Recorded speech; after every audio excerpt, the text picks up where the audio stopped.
12 o'clock on your Wednesday afternoon. Hey, Oh. I'm here. Whoa, let's just stop this train. I'm sorry. Wait a minute.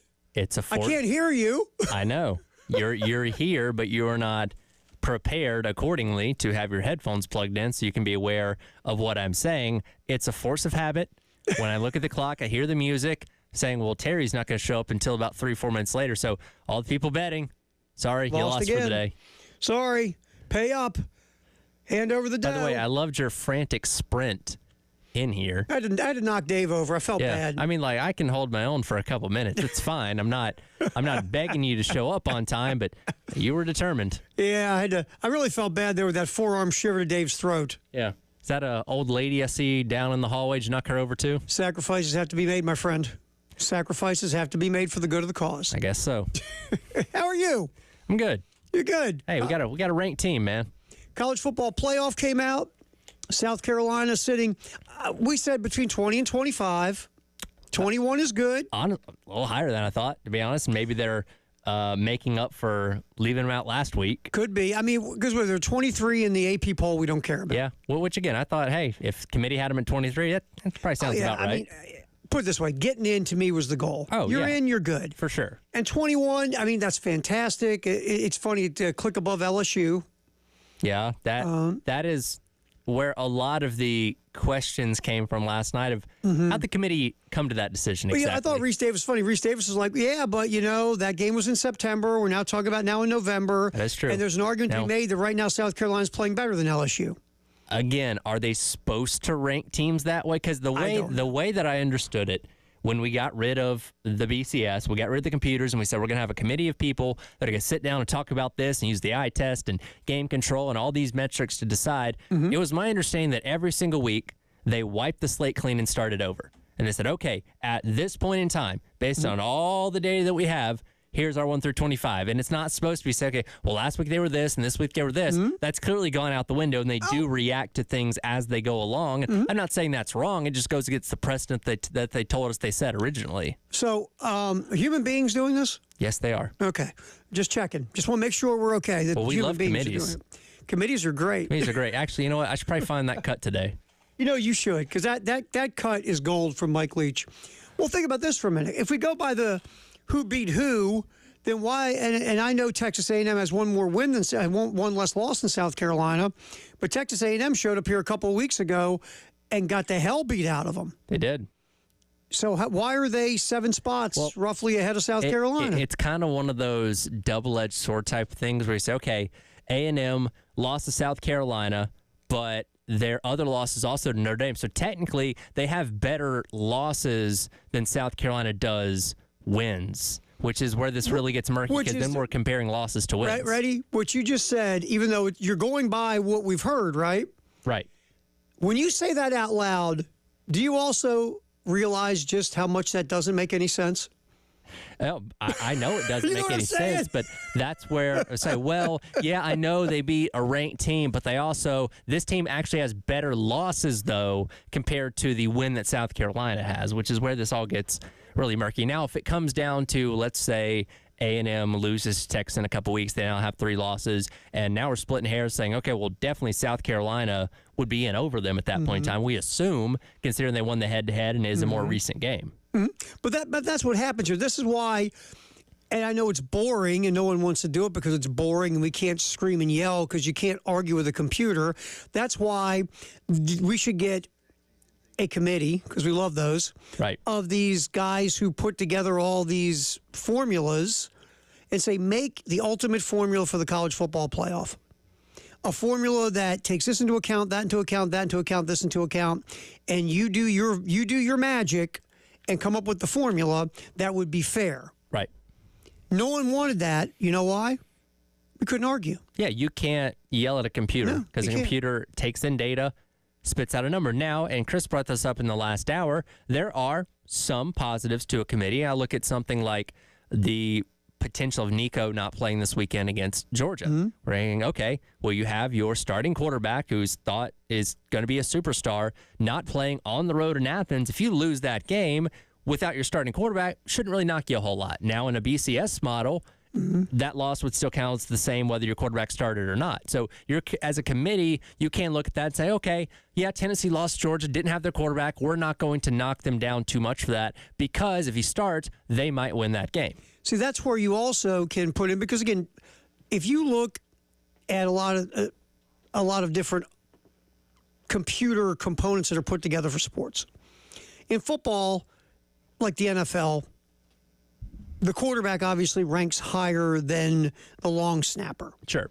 So maybe you put an injury component in your data that would say, okay, and again, your computer would have to be tweaked for that week, saying typically you would lose this much losing a football game. Yeah. But if you don't have your starting quarterback, maybe it doesn't hit you as much. Just once I want the committee to say, well, they were down their holder this week. Yeah. I really think that was a big sway in this game. But again, there's no foolproof method unless you're just going to go straight computer and just live with it. But here's the thing. And you and I talked about this the other day. Could there be a way to have a computer component to go along with the committee component? Probably not, unfortunately. Yeah. And look, honestly, and there's still the people out there that do the BCS rankings where they'll take the formula and put it in there and spit out the rankings. And a lot of the time it's pretty close to what the committee actually decides on. So it's not like it's drastically different, but yeah, I don't think those two things could coexist necessarily. Either, unfortunately. I wish it could, because then you would get, because here's the thing about a computer. Computer has no prejudices, has no heart. It is just cold analytic numbers, right? Cold numbers is what a computer looks at. And I think that when, again, we're talking about humans here when it comes to committee, I think that would drive the desire to prove the computer wrong and say, well, they think this team's above that team. I don't think that, and I'm going to go out there and prove it by putting them above them, and then it creates all this mess. Humans, I don't humans think, have feelings. And that's the unfortunate part about college athletics in general. I mean, now that we do it for for FBS football, pretty much every single sport at the college level, team sports at least, have some form of a committee that decide who gets to go to their postseason. Basketball, softball, baseball, it's a group of people that meet and say, based on what all these teams have done, because unlike pro sports where, hey, in the NFL, win your division or be one of the highest ranked teams in the wild card, you get in the playoffs, have a shot at going to the Super Bowl. It's very straightforward. You know what you need to do. You don't have to impress anybody in the process of doing it. Just win a certain amount of games and you'll be in. It's not that way in college, and it's never ever going to be that way. There's always going to be a human element now of, okay, you got to impress this group of people that we decided are important to decide if you're good enough to play for the championship. Well, here's the thing. In the NFL, they have a tiebreaker system, right? They do. In college football, for the college football playoff, you could have, and no, it's different because it's conferences compared to a lot smaller sample in the NFL, you have 32 teams. But you could set up some kind of component, again, you're using a larger scale model, I guess, to go and build a scenario of tiebreaker depending on certain metrics like strength of schedule, strength of victory, strength of loss, like you just brought up, whatever, and that will then rank your teams after the conference champions. Then that would rank your teams, because the pro model doesn't go through this nonsense. No, it doesn't. It's very straightforward. But here's the problem. College has lived on nonsense. It has. Starting back from when the coaches and the writers picked champions by voting. I was trying to explain that to my wife the other day, actually. I think maybe watching one of the ranking shows or whatever, and I was like, yeah, it used to be sports writers that determined who the national champion was. And it was, people like, say, I'm a writer for Notre Dame, right? Well, guess what? On Saturdays, I'm locked in on watching Notre Dame. I don't watch Southern Cal. I may catch the highlights or read the box score, but I don't have a true opinion of how good Southern Cal or Arizona or Texas is. I just go off of what I think I know, and well, I know Notre Dame better than anybody else. So if they're undefeated, well, guess what? They're the number one team in the country to me. It doesn't matter what that margin of victory is or how bad Southern Cal's been slaughtering teams out in the Pac-8 at that point in time. Like, it was so convoluted. And by the way, there was 15 different polls where you could say, well, we won the Lexington Middle School poll, the Farmer's Almanac poll. Exactly. So we're gonna claim the national championship that way and hang a banner for it. Well, and then once it came down to the AP and the coaches, which was the UPI at the time. Yeah. Coaches half the time said, you know what? Hey, Myrtle, can you fill out my top 25? I'm going to play golf with the AD. Well, that's what they do now. We still have a coaches poll for some reason, and you think Kirby Smart and Steve Sarkisian and all these guys are really sitting down thinking, you know what? I think Michigan's loss here is more valuable than Indiana's win. So let me put them ahead. No, they're not doing that. No. And if they are, they're flying through it really quick. Say, well, played that team, and that team. I should probably rank them pretty high because it makes us look better. Yeah, what we're doing now, though, is the same thing. We just took away sports writers and coaches and put in a group of other people to do the same thing. That's all we've done. We're still doing the same thing. Other people that have interest at specific universities. Well, let's face it. Did you and I talk about this early this morning? Who's the head of this whole thing? Ward Manuel, the AD at Michigan. What conference is Michigan in? Big Ten. What conference is Indiana in? Big Ten. Indiana's resume does not match up to a lot of SEC resumes. Not at all. They do not have a ranked win this year. No, their best win is over a mediocre Michigan team. A 5-point win, by the way. At home. Yes. They barely skated by a team with no quarterback. But Ward Manuel said it was a big win. Yeah, beating a mediocre Michigan team is a huge win. What? When you put big on that win, let me ask you this. Texas beat Michigan, right? They did. Are we jumping up and down about that win? No, it's not impressive at all. At the time, sure. Till we found out who Michigan was. Yeah. But some of us knew who Michigan was going to be at the start of the season. We did, and that only further confirmed what we thought to be true. But in the eyes of the committee and the BYU thing as well, beating a 500 Utah team in a controversial fashion was enough to leap both those teams past Tennessee, who has several ranked wins, and beat a low-level Mississippi State team without their quarterback for some of that game. Think about it. And even Tennessee's loss was to Arkansas and Fayetteville. Yes, right? 5-point loss. Which Arkansas is not a terrible team. Arkansas, they're solid. Yeah, they're better than we thought they would be. Ready? You could make a case on a neutral field that Arkansas would whoop Michigan. Arkansas might be Texas this weekend. Yeah, Arkansas on a neutral field would whoop Utah. Probably. You can make that case. Because since we do the think system in college football, that's the other one we always do. On a neutral field, who would win this game?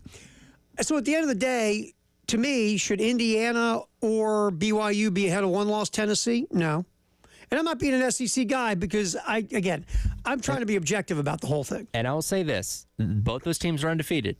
And if you want to tell me, hey, we value being undefeated over having one loss, that's fine. But they were behind them last week. The original precedent set was that Indiana and BYU, up to this point, are not as good as Tennessee, and neither a win against Michigan or Utah should have vaulted them past them. No, not at all. And the idea that you barely beat Utah, who is very mediocre. Indiana barely beat Michigan, who's very mediocre. So Tennessee beating a below 500 Mississippi State team with their starting quarterback coming out should not ding them. If Indiana would have went and beat Ohio State, sure, which they have the opportunity to do next weekend. If BYU would have taken out Colorado, because Colorado's right up there, sure. Then we go, and let's say Tennessee struggles against Mississippi State. Okay. Gotcha. Yeah. We're fine. But that's what I'm saying.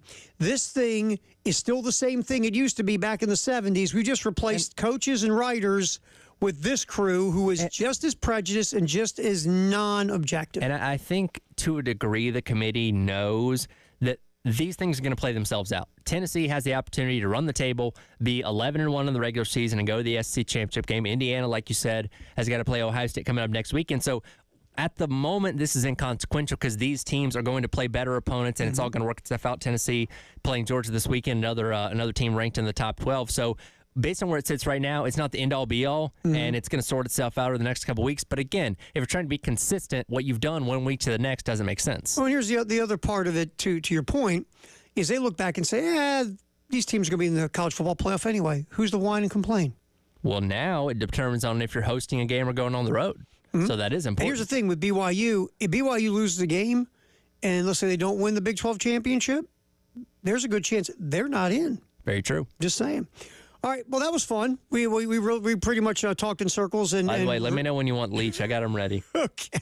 Hey, let's go out with our boy. How long is it? About 2 minutes. We're going to come back. Mike Leach on committees because we are highly entertained by this. And we'll talk some South Carolina's obviously getting ready for Missouri to show up here in Columbia. It's a halftime show. Terry Ford, Tyler Head talking in circles, getting nothing resolved up until 3 on the game.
Okay, I got to tell a story.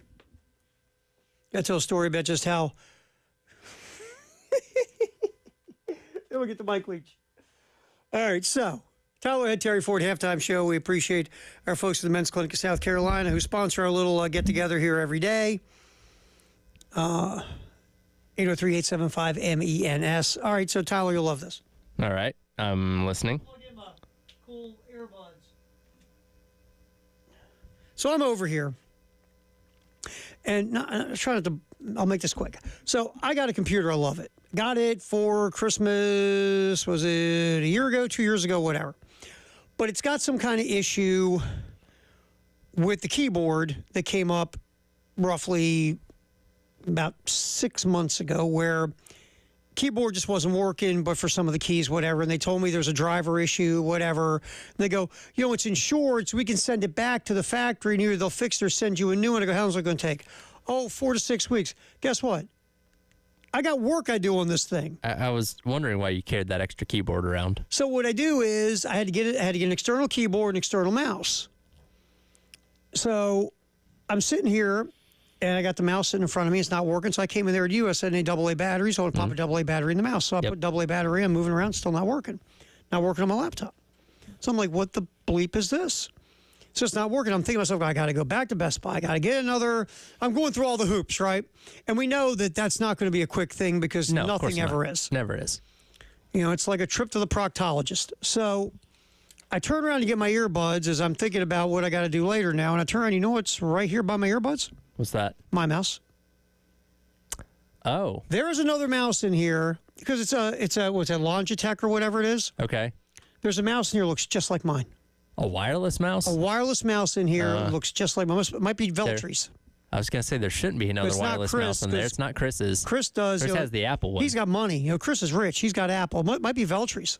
Yeah, I should probably text him and see if he's missing a mouse. Yeah, text him see if he's missing a Logitech mouse. Because Tyler, I'm here I'm putting different batteries in. I'm turning it on and off, and I'm like, whoa, what's going on? And I turn on and go, oh, that one isn't mine. What's worse, the fact that you realized it wasn't your mouse, or if it was like you've realized it was turned off the entire time? See, that's the worst one, because I'm always looking at that, because, again, a lot of times that's what we do, right? Right. It's not working, and you're changing batteries, and your dog cussing everything, and then you go, oh, it's turned off. Oops. Oopsie. All right, so we're talking about the College Football Playoff Committee, because on this show, we hate committees. Because usually you have committees just to meet to make more committees. We have to have a committee that decides on the committee, of course. Which then decides in the meeting of the committee that they need to break off in mini subcommittees and then report back to the committee for another committee meeting about making a committee. Committees are kind of the never-ending circle, right? Yeah. And you know what the good thing about committees is why they like to, they like them? There's two reasons. A, there's a power in a committee, and two, a lot of times, you know what they're doing? They're paying you a little extra money to be in a committee. Oh, sure. You get to hang out with your buds, chat a little bit, and we'll make a decision later. There's food here. Sure. I love you know what? These finger sandwiches are delightful. All right. Mike Leach, though, because he was Mike Leach, and we love Mike Leach on this show. Here's Mike Leach's thoughts on committee. I think hurts it is the mind-numbingly short-sighted notion that 4 teams for a playoff, somehow establishes something, and that's a very clever approach. I mean, that's such a brilliant approach. That's why everybody does it that way. Nobody does it that way. I mean, if we were so smart, wouldn't all the other sports say, I know what, let's have a committee? Because why not? Because, we're American. We love committees. Let's get us a committee. Well, who should be on the committee? Well, I don't know. This guy's a good guy. Let's have him on the committee. Well, there's people on the committee that don't even have remote associations with football, nor have they at any level other than being a fan. But you know what? Let's have them on a committee. Why not? And then, it'd be fun. We'd go to that resort. We could talk. We could hang out at dinner. And then we'll decide which 4 teams should go. Because you know why? We don't need to solve this on the field. Because we're the ones that know. And then, So, I mean, if we're going to do it that way, we should just ask them at the beginning of the season, just go ahead and you guys vote on it, figure out 1, 2, 3, and 4, and why even have the games? To me, I mean, it's not a playoff. There's nothing playoff about it. And this is even if we make it. Even if we make it, my thoughts don't change. I mean, how can you call it a playoff when there's 4 teams? Conference champions don't even necessarily make the playoffs because you know why? Because the committee knew better. There's nothing more powerful than you. There we go. Oh, I love it. I love Mike Leach. I miss Mike Leach. This is so good. You know what's so good about that riff besides it's funny? It's logical. It is. No, it makes perfect sense. And there's an expanded version of that, which is saying, oh, does the NFL use committees? No, they have a structured playoff system. Does high school football use committees? No, they have a structured playoff system. The FCS kind of has a committee, but they still have a structured playoff system as well. And he brings up an interesting point because when you look at the current college football playoff committee, a lot of ADs in there, which I'm not saying you have to be devoid of people like that because I'm a believer in having difference of opinions, but all those athletic directors have interest within their own school and their own conference. Again, going back to Ward Manuel saying that, well, Indiana's win over Michigan is a big win. Well, to you it is because you're going to view your school a whole lot higher than everybody else. Everybody else thinks Michigan's crap this year, and that's not a good win. No, it's not a good win. It's a win over a mediocre team. It's like, bleh. We can find a lot of teams with those kind of wins. Michigan is the only thing Michigan is this year is a defending champion. Yeah, and a big brand. And that's all they are. That is not supposed to have any bearing over this year. Because it doesn't. It's about what you're doing this year. By the way, how's Jim Harbaugh doing in Michigan this year? Well, he and Justin Herbert are doing great. Exactly. Well, they won on Sunday, those Michigan Wolverines. They did. The Michigan Wolverines in Los Angeles. They're wearing lightning bolts on their helmets now instead of the wing. Yeah, they're all gone. This is not Michigan under Harbaugh. This isn't Michigan of the last 3 or 4 years. This is a mediocre football team with an unproven new head coach and 0 quarterback. You might as well snap the ball to the halfback and let him run. That's not a big win at all. Hell, Michigan's almost got the same record Maryland, and Oregon ran Maryland out of Eugene last Saturday. No. That's not a big win for Oregon. I mean, look, that's like Tennessee going, hey, beat that up-and-coming Mississippi State squad. No, they suck.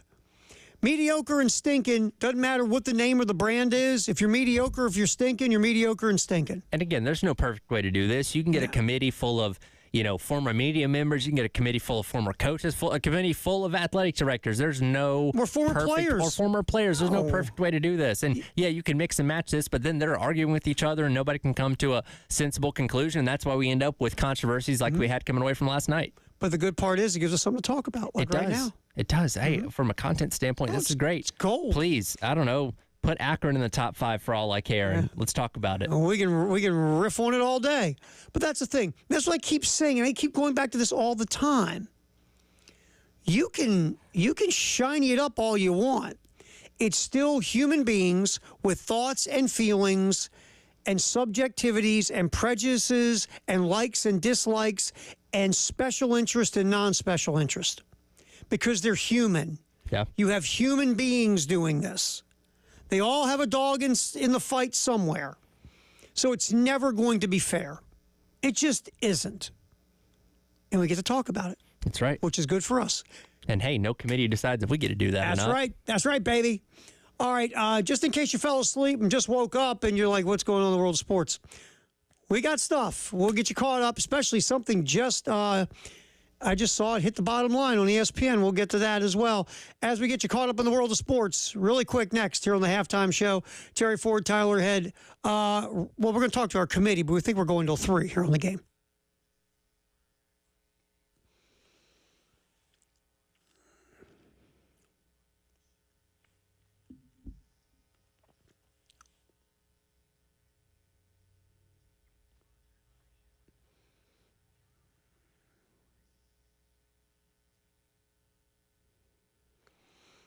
Low testosterone, you hear about it all the time. And you're like, yeah, whatever. But it's a thing. As you get older as a guy, you start to lose testosterone. That's why you in your 40s or 50s is not you from your 20s or early 30s. It's just not.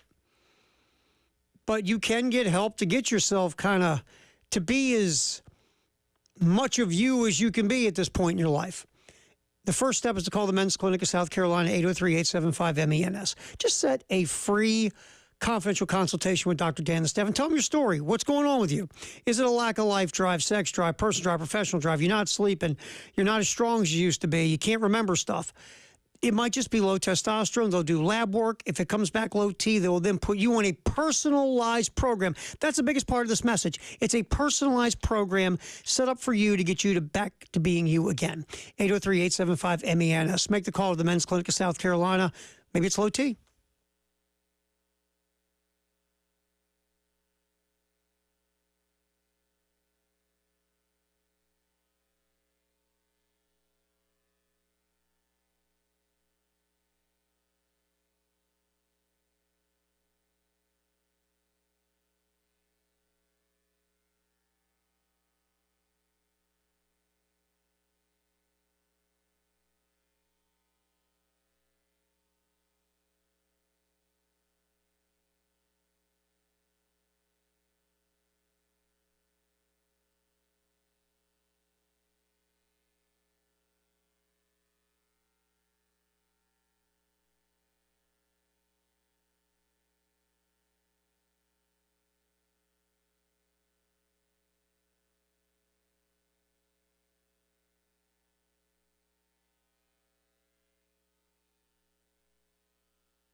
What we're talking about has been the college football playoff.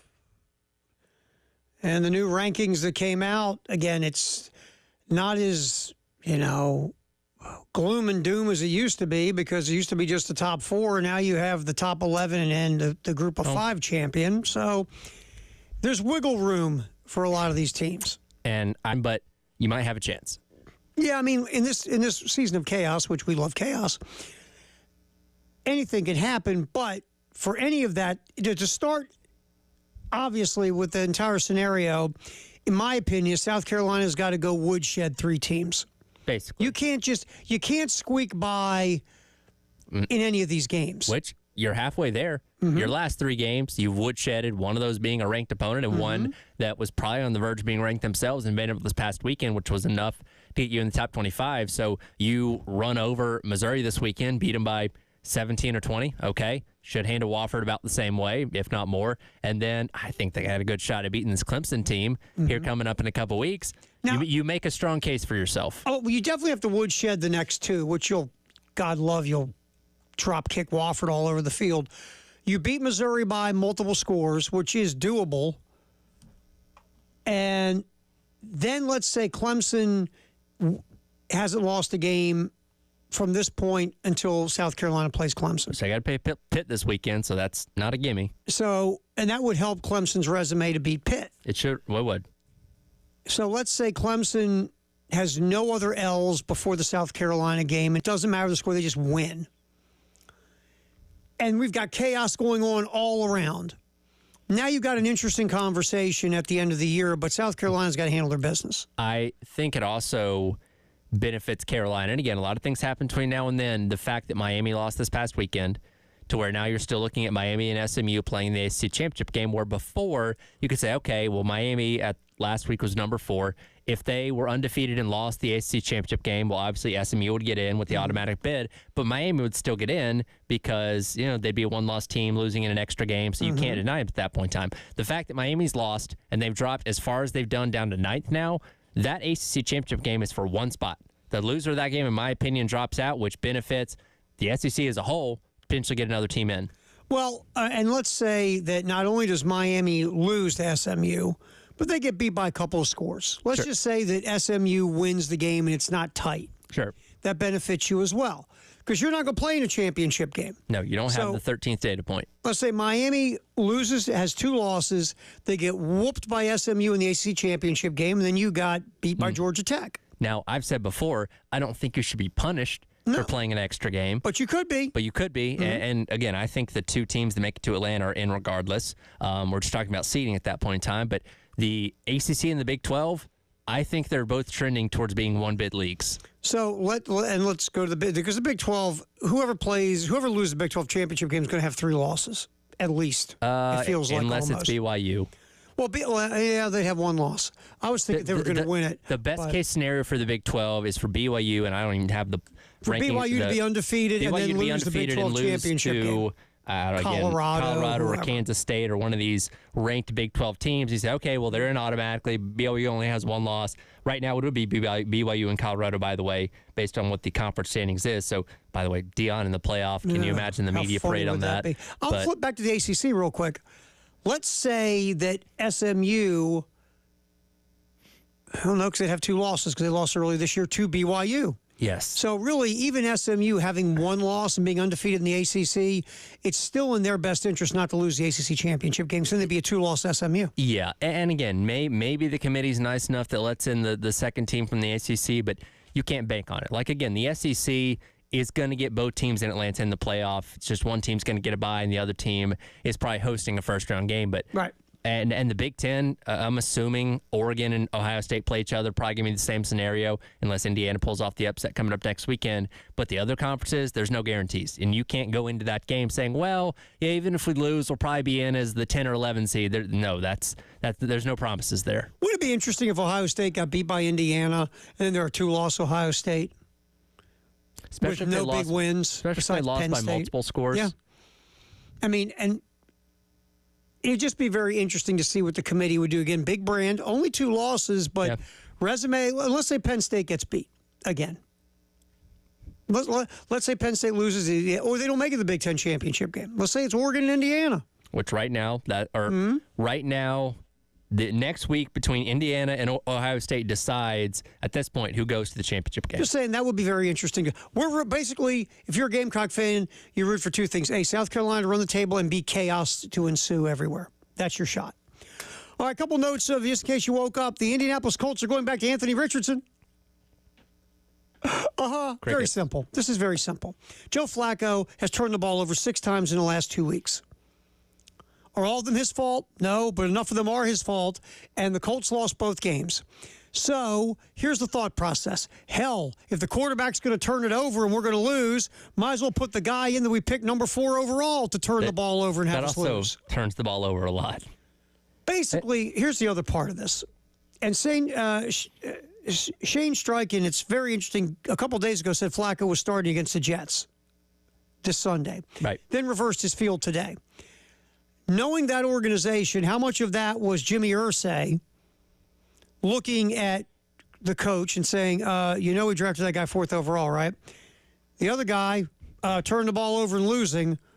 I think it's a good idea to put the other guy in because he's going to turn it over, we're going to lose, but he's the 4th pick overall in the draft. I would say if we're already playing like this, may as well go with the guy that we're paying a lot more money to be in that position. And we're hoping is our future. Now, look, this isn't a second guess.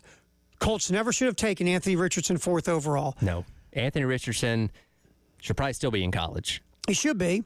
And number 2, if you I said this before the draft.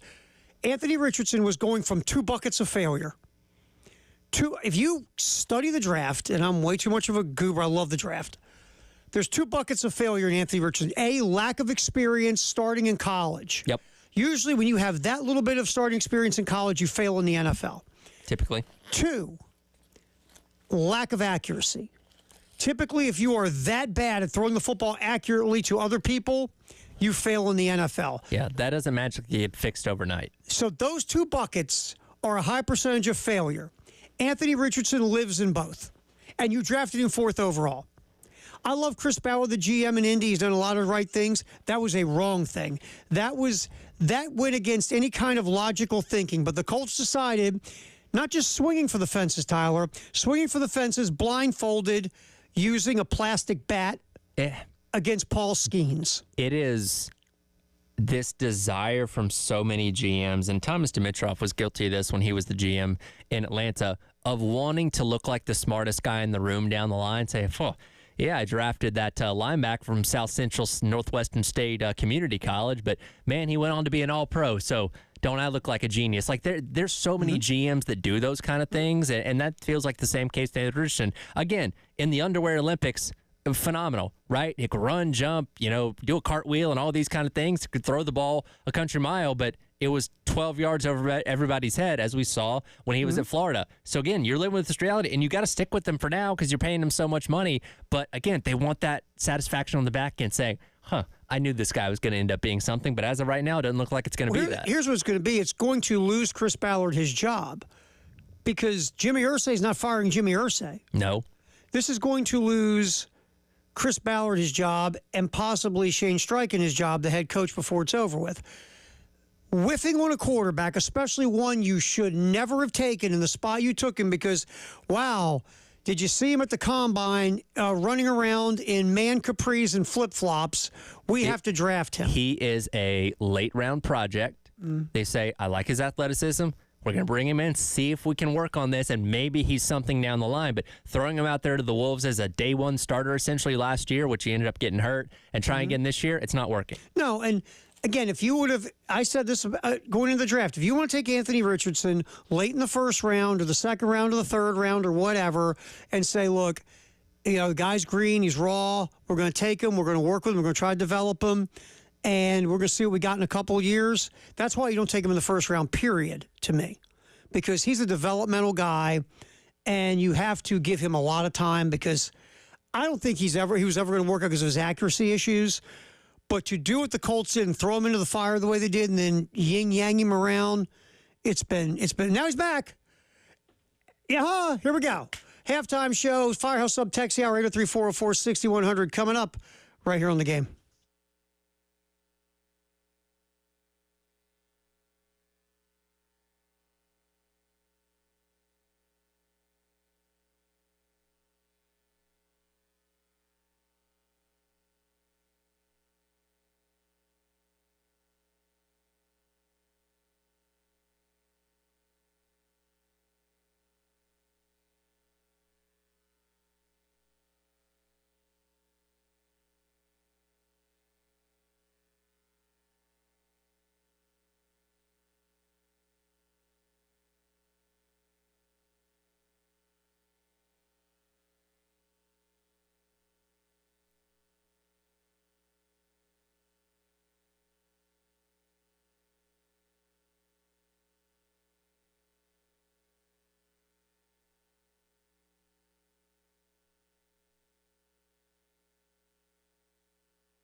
Oh, halftime show. Terry Ford, Tyler Head. Time to get our Firehouse Sub text of the hour at 803-404-6100. What do you got there, Tyler Head? See, we're talking about committees and top 25 and all this kind of stuff. David has the right idea. We should have a battle royal to determine the national champion. Top 25 coaches in the ring. Yes. Last man standing wins. I love that. Out of all the 25 coaches, who's got the best shot? Was it you that we did this with like, we took all the SEC coaches and they had like a bare knuckle brawl who comes out the winner? Yeah, we did that. We had, obviously Kirby's got that dog in him. Low center of gravity, Yeah. a little scrappy, and obviously very feisty. Got the fire plug thing. Sure. So I like Kirby. We know who wouldn't win. Eli. Yeah. Eli no. be first man over the rope. Eli's the first one gone there. Dan Lanning, he's kind of got that crazy look in his eye. You know what I Yeah. mean? Lanning's got the crazy eye. He'd be interesting. I'm trying to fire through real quick. Sark, nah, I don't have a whole lot with Sark. Kiffin would be strategic, but eventually they would get him. Yeah. I don't think Kiffin is the most physical cat in the world, but I think he's such kind of a he's snarky guy and kind of a thinker. Yeah. He might be able to navigate for a few minutes till Lanning punted him out of the ring. You know who the underrated guys in this are? Mike Elko and Kalonis Sitake at BYU. Oh, they're big guys. I'm going to tell you right now, those two would grab Kirby and throw him out of the ring. Probably. Those two might be last man standing. I mean, Sitake played. Didn't he play offense? He played on the line. I'm pretty sure one of the lines. He was a lineman. The big guy. And Elko just looks like he would be bad news in this kind of a thing. I feel like Franklin would be out pretty quickly at Penn Yeah, I State. agree. He was somebody talking. They just pick him up and throw him. Yeah. Franklin would be out. Ryan Day, seriously, Oh. please, Ryan Day. He's Right. a big guy, but here's the thing with Ryan Day, and maybe this is mean. Ryan Day comes off as massively soft. Well, he yelled at a 90-year-old Lou Holtz on national television. So basically, if it's Ryan Day and Lou Holtz, I'm taking Holtz. Yeah.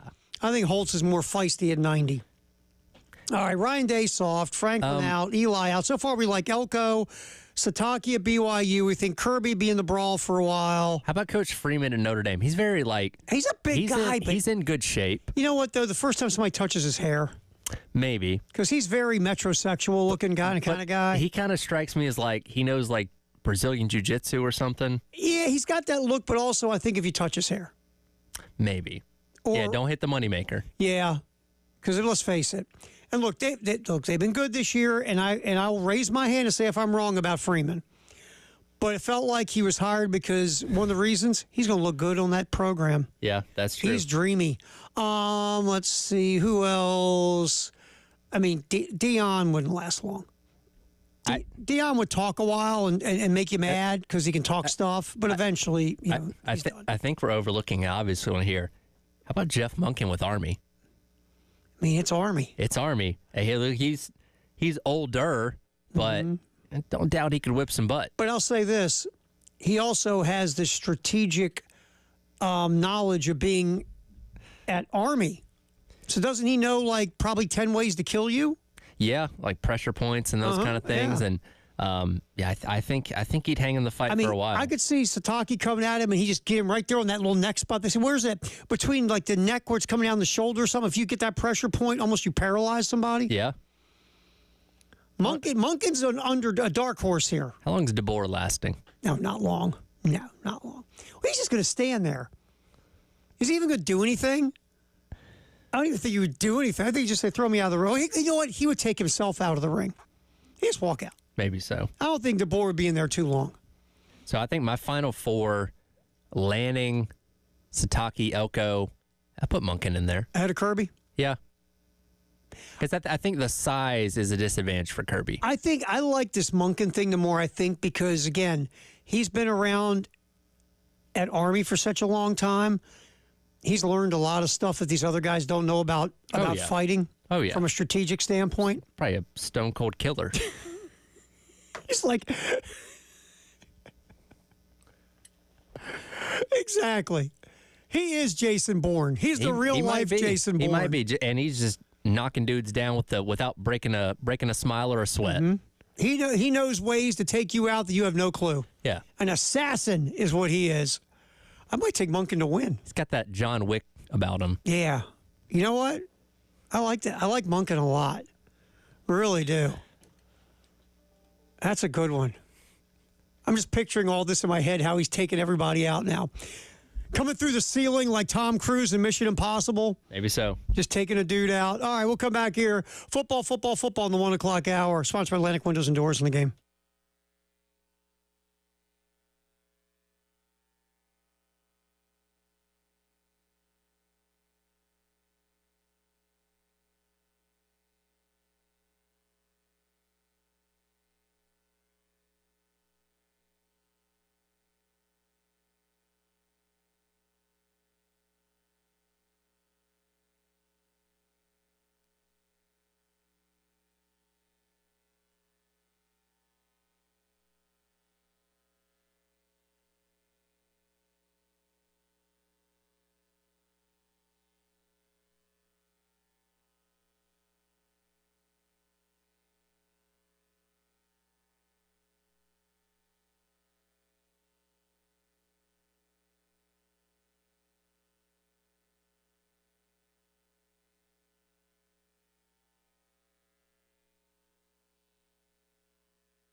Halftime show, Terry Ford, Tyler Hess, football in the 1 o'clock hour, sponsored by Atlantic Windows and Doors.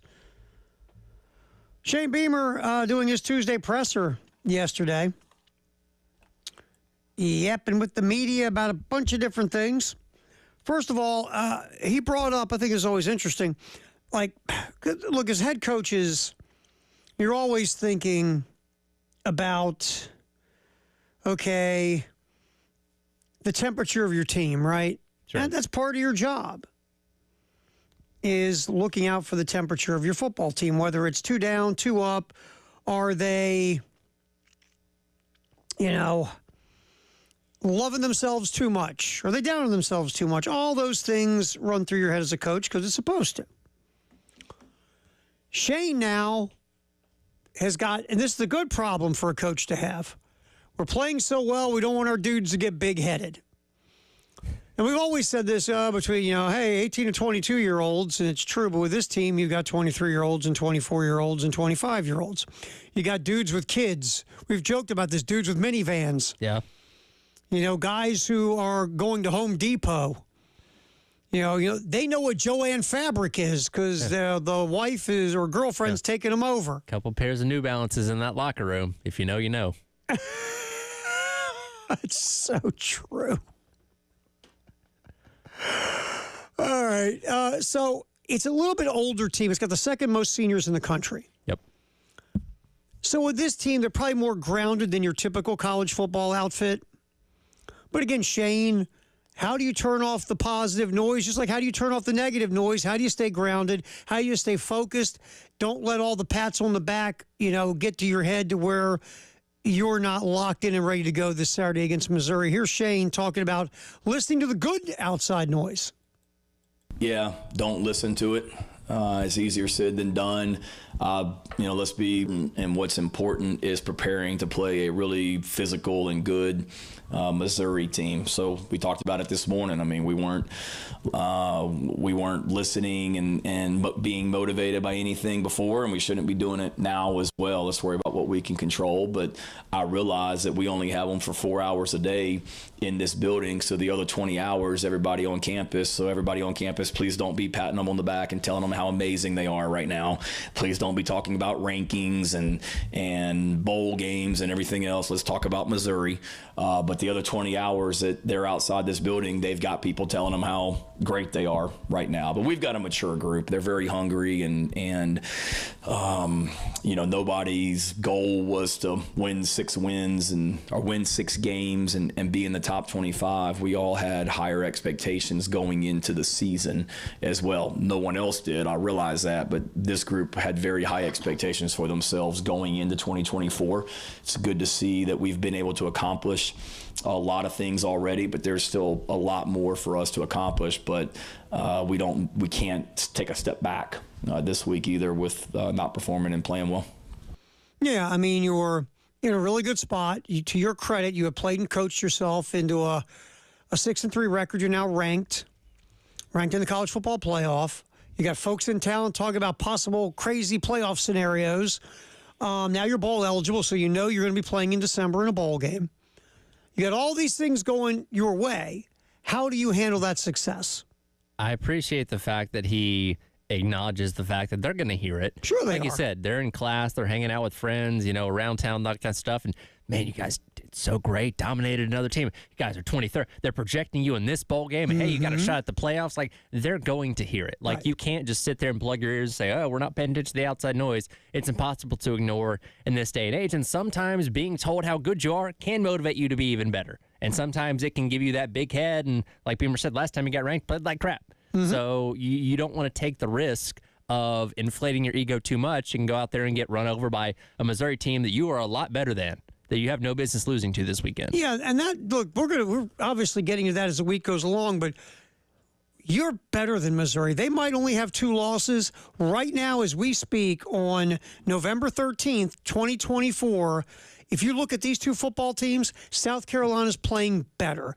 Missouri's going to be running out a backup quarterback who is at his, 43rd school? Yeah. So you are better than this team on paper. If you take the combined number of points that South Carolina lost, it's 3 games between Ole Miss, LSU, and Alabama. You don't get half the number of points that Missouri lost its 2 games combined to Texas A&M and Alabama. And by the way, not to do that property thing, you had Alabama beating Tuscaloosa and let them off the ropes. Yep. And you skull kicked Texas A&M in your place. That's right. You're better than Missouri. Does that mean you're going to win? No. You're better than Missouri. So to the point of stay focused, what you've been doing the last couple weeks, really the last 3 weeks, keep it going. And if you play the level you've been playing, you should walk off the field at Williams-Brice on Saturday, roughly, these college football games go 10 hours, roughly sometime before midnight. Yeah. With a win. Should. It's not guaranteed. If you go out there and play against Ole Miss, you're going to get beat. But if you play the way you played pretty much this entire season, you should beat Missouri and that little goober they have on the sidelines. Oh, it's going to feel so good.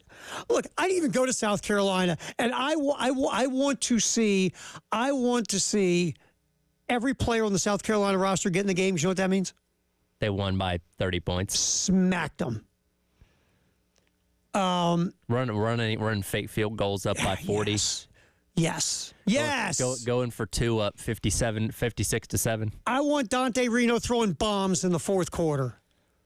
And you know what? I never was like this about Eli Drinkwitz until I got here. No, well, here's the thing. Until you got here and I got here, Missouri was irrelevant. They were a 500 team. Yep. And again, we laughed at him getting the contract extension 2 years ago because he hadn't done a whole lot to warrant it. But as soon as they started winning, guess what? You heard that mouth start running. And it takes losing to finally shut him up. Because guess what? After those A&M and Alabama games, he didn't have much to say. Not really. Not really. But you go out there and you, by the grace of God, win a weird game against Oklahoma. Guess what? He starts talking again. He starts talking about playoffs. Starts talking about playoffs. You can shut him up this weekend. Yeah, shut him up for good this year, pretty much. I want to go back to the piece about the noise. Because I've said this over and over again for the last couple of years. The days of shutting off the noise are over. Yeah, well, that used to mean turning off the television and don't buy the newspaper. And don't listen to the radio. Exactly. That's all you did. That's gone. Those days are over. It's everywhere. And, that doesn't necessarily mean, Lenora Sellers is scrolling through Twitter, but a buddy, hey, man, you guys are ranked 21st. Congratulations. Whether you want it or not, it's around you. Yeah, it's not so much the athlete on Twitter, because most of them are, but let's say there's 5 or 6 that don't care. They got buddies on Twitter. They got buddies on Instagram, buddies on the internet. You don't think they have TVs inside the football facility on SEC Network? No, or whatever, where, not at all. Alyssa Lang and Dari Noka are talking about South Carolina. And, I saw Cole Kubelik breaking down the film of the Vandy game and giving accolades to the offensive line. You don't think they see those kind of things? Of course they do. So you just have to understand it's there. And you can't pretend it's not. And now you have to now navigate it. You as a head coach have to sit and say, all right, this week, here's where we're at. This week, and I think it's fluid every week how you handle the noise. I don't think you can have a cut and dried plan because your team could be, let's take Texas A&M, for example. Texas A&M beats LSU in College Station. They are in first place in the SEC. Yep. Pretty high time there in College Station, right? Yes, it was. So you have the high of that. The whole week, you're getting love. Mike Elko, look what he's done at A&M. Mike Elko took Jimbo Fisher's guys, and look what a real coach can do. Look at this guy. Look at that guy. Look at this, that, and this. You show up in Columbia, and you get waterboarded. Guess what now they're saying in College Station? That's the point. The noise changes every week. It does. I think as a coach, you've got to be fluid and understanding every week when because all these coaches are thinking about messages for every week, right? Sure. Every week you need to have a message to not only deal with what you used to have a message for, how do you have a message for the noise? Because it's not going away and it's there. Like you said, you hit it perfect. It's not just you, it's your buddies and your family and your neighbors and the people you see at school in the cafeteria and you see in study hall and you see in class and you see in 5 Points or the Vista. That's the noise to go with your natural player looking at what's going on in the world around him. Right. I remember this. This is what's so funny. Was it 2011 when I was in Boise, 2010, I think. And that's when Chris Peterson was at his height. Oh, Boise State. Boise was the talk of college football. The Boise State team now would get beat by 2 scores by that Boise State team. Oh, that Boise State team could have held, and I mean, they beat Oregon, they beat Georgia. They held their own against top flight competition. Yeah, they beat Virginia Tech. Yeah. I mean, that was a real football team with pros. Mm-hmm. Chris Peterson basically banned them to go on Twitter because Twitter was still in its infancy, kind of. Yeah. They couldn't go on social media through the whole season. They weren't allowed. He banned them on, and he wasn't the only coach that did it. That was back when you had to get on a laptop to get on Twitter. Think about trying to do that now. Oh, yeah, it's unless you are just taking their phones and putting it in a lockbox. Yeah, it's not. You can't do that. No, you can't. You just, like schools, like my son's school has set up a rule that they have to put their phones in a certain spot before they walk into class because they were having problems with the kids on the phones. Sure. Well, there's been a lot of pushback from these kids. They say, but no, we also use it for class. Sure. To look up stuff.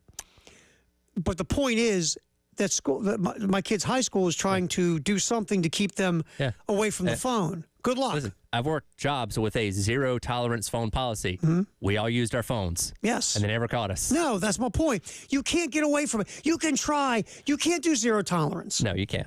It's not going to work.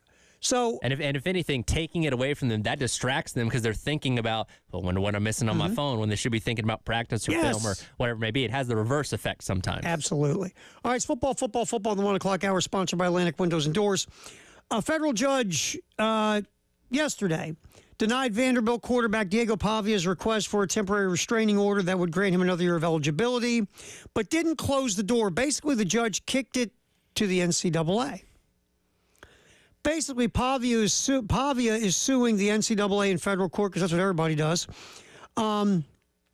Friday in Nashville, arguing his 2 seasons playing JUCO ball shouldn't count towards Division I eligibility since he was unable to profit from his, say it with me, Tyler, name image, and likeness.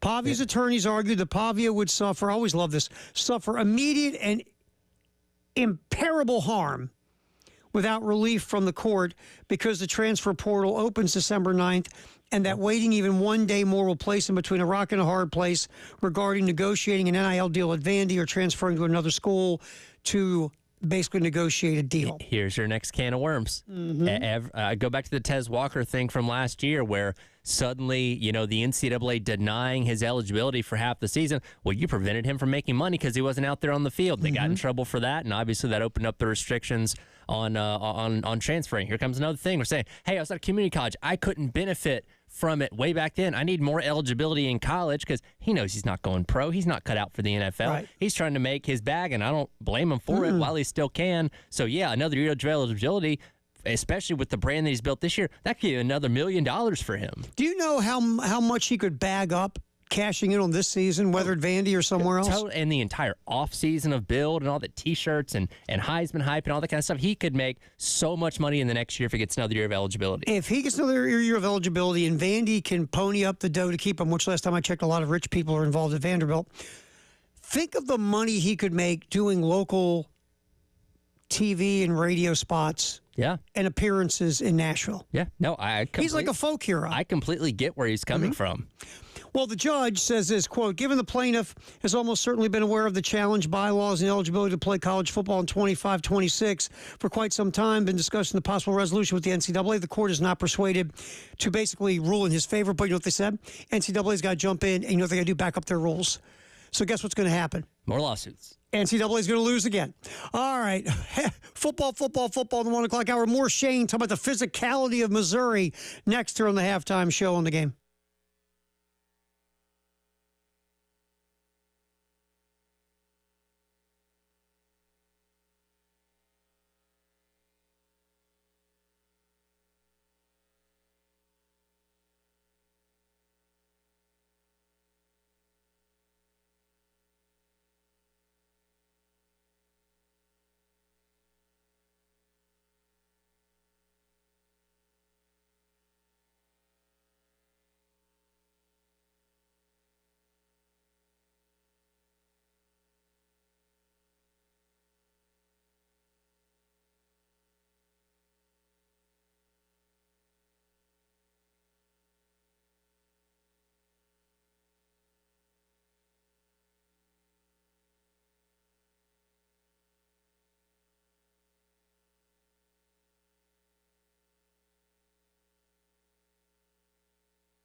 Halftime show, Terry Ford and Tyler Head, football in the 1 o'clock hour, sponsored by Atlantic Windows and Doors. South Carolina and Missouri. Saturday, Williams-Brice. We get everything rolling, 11 o'clock, Gamecocks game day. Kickoff 4:15. We'll be hanging for 2 hours at the party lot at Sound and Images. And like always, Gamecocks game day is sponsored by LexMed Ortho. Shane Beamer, talking in his weekly presser, discussed that one of the issues in the losses to Missouri, because again, Missouri's on a 5-game heater versus South Carolina, and Eli is on a 6-game heater versus the Gamecocks, I do believe, because he got that win at App State. Correct. One of the biggest issues has been physicality. Here's Shane Beamer talking about that. I would say they've kicked our butts physically, just to be completely frank. If you go back and look at sack totals, our ability to sack their quarterback and their ability to put pressure on our quarterback, you look at rushing yardage plus our ability to stop the run, we've been nowhere near good enough. And it's not just O-line, D-line, but we haven't been good enough on both sides of the ball to do the things that we need to do to win the football games. You guys have heard me talk about what we call our plan to win, the 6 things that we have to do every single Saturday in order to win football games. So if you take those 6 things and multiply them by 3, that's 18 things over the last 3 years. And I went back and looked yesterday. We've lost 15 of those in our 3 games against Missouri. So the only things that we've done well to win football games is one year we outscored them in the 4th quarter, but it was because we were behind. One year we had less penalties than they did. And one year we did a decent job of stopping the run in regards to how many yards per carry they have. So we've just got to perform better. We haven't done a good enough job, and give Missouri credit for that. They've been better, and a lot of that has been our inability offensively to run the football against these guys. The physicality up front on the offensive side of the ball, especially. Look, last year Missouri got off fast in that game, remember? Mm-hmm. Yep. Got up big. Then South Carolina slowed them down. Maybe Missouri got a little conservative, whatever. Yep. Luther Burden had the big catch right off the bat. And then South Carolina spent the second half kicking field goals, if you remember. Yep. We watched the whole thing at O'Hara's, you and I, and 100 of our friends. So, yeah, I mean, physically, but that's been the problem with South Carolina in general in their time in the Beamer era, has been losing the line of scrimmage, especially on the offensive side of the ball. And to back up what Beamer was saying there with some numbers, in this losing streak that Carolina's had to Missouri in the Beamer era, these are just the games that Beamer coached against Missouri. The Missouri offense has allowed less than 1 sack per game, and they were averaging 178 yards on the ground against Carolina. Remember, Cody Schrader ran all over Carolina a year ago. And defensively, for South Carolina, Missouri is averaging, defensively for Missouri, they're averaging 3 3/4 sacks per game. They got Spencer Rattler 5 times a year ago, and they're only allowing an average of 68 rush yards versus Beamer teams. Beamer teams have only rushed for over 100 yards once against Missouri. Very much differently built team. Now, offensive line gives me some concern. Oh, sure. But again, with the running game the way it's been the past couple weeks, I think they can do better than 68 yards. But the flip side, too, is Missouri's defense isn't as good as it was last year. It is not. They are below average in sacks per game defensively, below average in run defense. They are not the team they were last year on both sides of the ball. They are not. And looking at the sacks they've allowed this year, they're 79th in the nation with 20 sacks given up this year. 19 of those 20 sacks have come in SEC play. Yeah. So once they started facing better defensive lines, they've struggled. And again, they're going up against probably the best one they've seen all year in Carolina on Saturday. And by the way, a defense and a defensive front that right now are, you know what it's like? It's like Missouri is like just the what am I trying to get this right? It's a movie, right? Mm-hmm. And Missouri is that uncredited actor. Yes. And South Carolina is the horde of zombies. And if you want a little more things to tilt things in favor of South Carolina from the defensive line standpoint, Connor Tollison, their starting center, is out. Drake Heismeyer, a 5th-year senior with 0 starts in his career, will be commanding the offensive line this weekend. Okay, so think about the interior of that defensive line with TJ Sanders and with Tonka and with Boogie and with Goodwine and Jules if healthy. Those guys will be attacking. They should be. And plus, you might be running some blitz stuff up that middle because, again, you got a guy that's not been there before. You attack the weakest animal in the pack. Yes. And he's looking like the weakest animal this weekend. Yeah, and the good news is we always talk about how great Kyle Kennard and Dylan Stewart are off the edge. Yep. Those guys in the interior are pretty good, too. And plus, think about this for a minute. How much can you help your center if you've got to help your tackles? Yep. So this should be, and then you got Drew Pine, the backup quarterback in the game. You do, and their weakest link on the offensive line is their left tackle, the transfer from SMU, and Marcus Bryant. He's allowed 4 sacks and 18 pressures so far this year. Again, most of those coming to SEC opponents. So, again, I know that this, I get it. I've been here 3 years. I have been, what's the word? I have been educated up Sure. by South Carolina football fans. And the minute you say, "Oh, you should win the game," shush. No, don't say that out loud. Chicken curse. Right. Doesn't mean you're going to win Saturday, but on paper, you're better than these guys.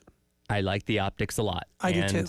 Again, what you did against A&M was great, and we wondered, okay, was that a one-game thing, or is that who this team is now? And you basically backed up everything you did against A&M against Vanderbilt this past weekend, saying, okay, it's not just a one-week anomaly. This is who this team is.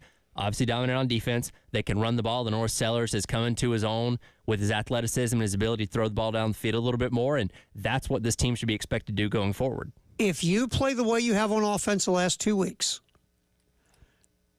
for the most part, protect the rock, don't put the ball in harm's way, play smart, manage the game intelligently, make the plays that are there to make, give Rocket Sanders enough daylight to be Rocket, your offense should be able to score enough to beat a Missouri team that offensively for the Tigers with a backup quarterback and a backup center and basically a lot of struggling here lately. I mean, the only reason they beat Oklahoma is because Oklahoma's offense is actually worse than Missouri's. Well, and God, the ball bounced their way about 2 or 3 different times in the last couple of minutes there, or else they probably would end up losing this game. But no, I mean, you need to keep Drew Pine under constant pressure. He struggles enough when he's just sitting back there clean and green in the pocket. Put pressure on him. You get in his face, you knock him around a couple times, you're going to affect him more. He's going to throw interceptions, all those kind of things.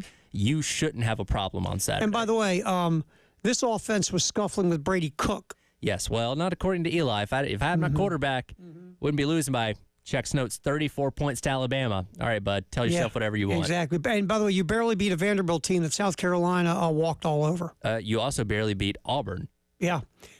Well, remember, Brady Cook came back from getting his leg amputated. Yeah, no, Brady Cook had to come back from the dead to save the team that day. Real quick, as we do football in the 1 o'clock hour, sponsored by Atlantic Windows and Doors, Kirby Smart apologized basically to his player, Jake Pope, for calling him stupid and an idiot in the presser on Monday. Again, Jake Pope saw some friends of his on the field. Jake Pope is from Mississippi, saw some high school friends, went over, was happy to see him. They were jumping around together in happiness to see each other. It was a terrible look with terrible optics on social media. Looked like Pope was celebrating the Georgia loss with Mississippi fans. Kirby jumped in and started calling them names on Monday. He apologized, which he should have. But someone said something pretty interesting, Tyler. Kirby was more emotional and more aggravated about that kid than he was about all the drunk driving stuff. I agree. That's a bad optic look, because if you're calling a kid an idiot for speeding 70 miles an hour through downtown Athens, I agree with you. Calling a kid an idiot for what Jake Pope did on Saturday, not quite comparable. Yep. So not a good look for everybody, including the head coach. No, it is not. All right, football in the 1 o'clock hour, sponsored by Atlantic Windows and Doors. We'll hear from Shane getting ready for Mizzou this Saturday. That is coming up next. And some other college football notes as well. It's a halftime show. Terry Ford, Tyler Head till 3 on the game.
What we're talking about is obviously South Carolina, Missouri this Saturday at Williams-Brice, 4:15 kick. We get everything going with our local pregame show here on 107.5 The Game, Gamecocks Game Day at 11 a.m.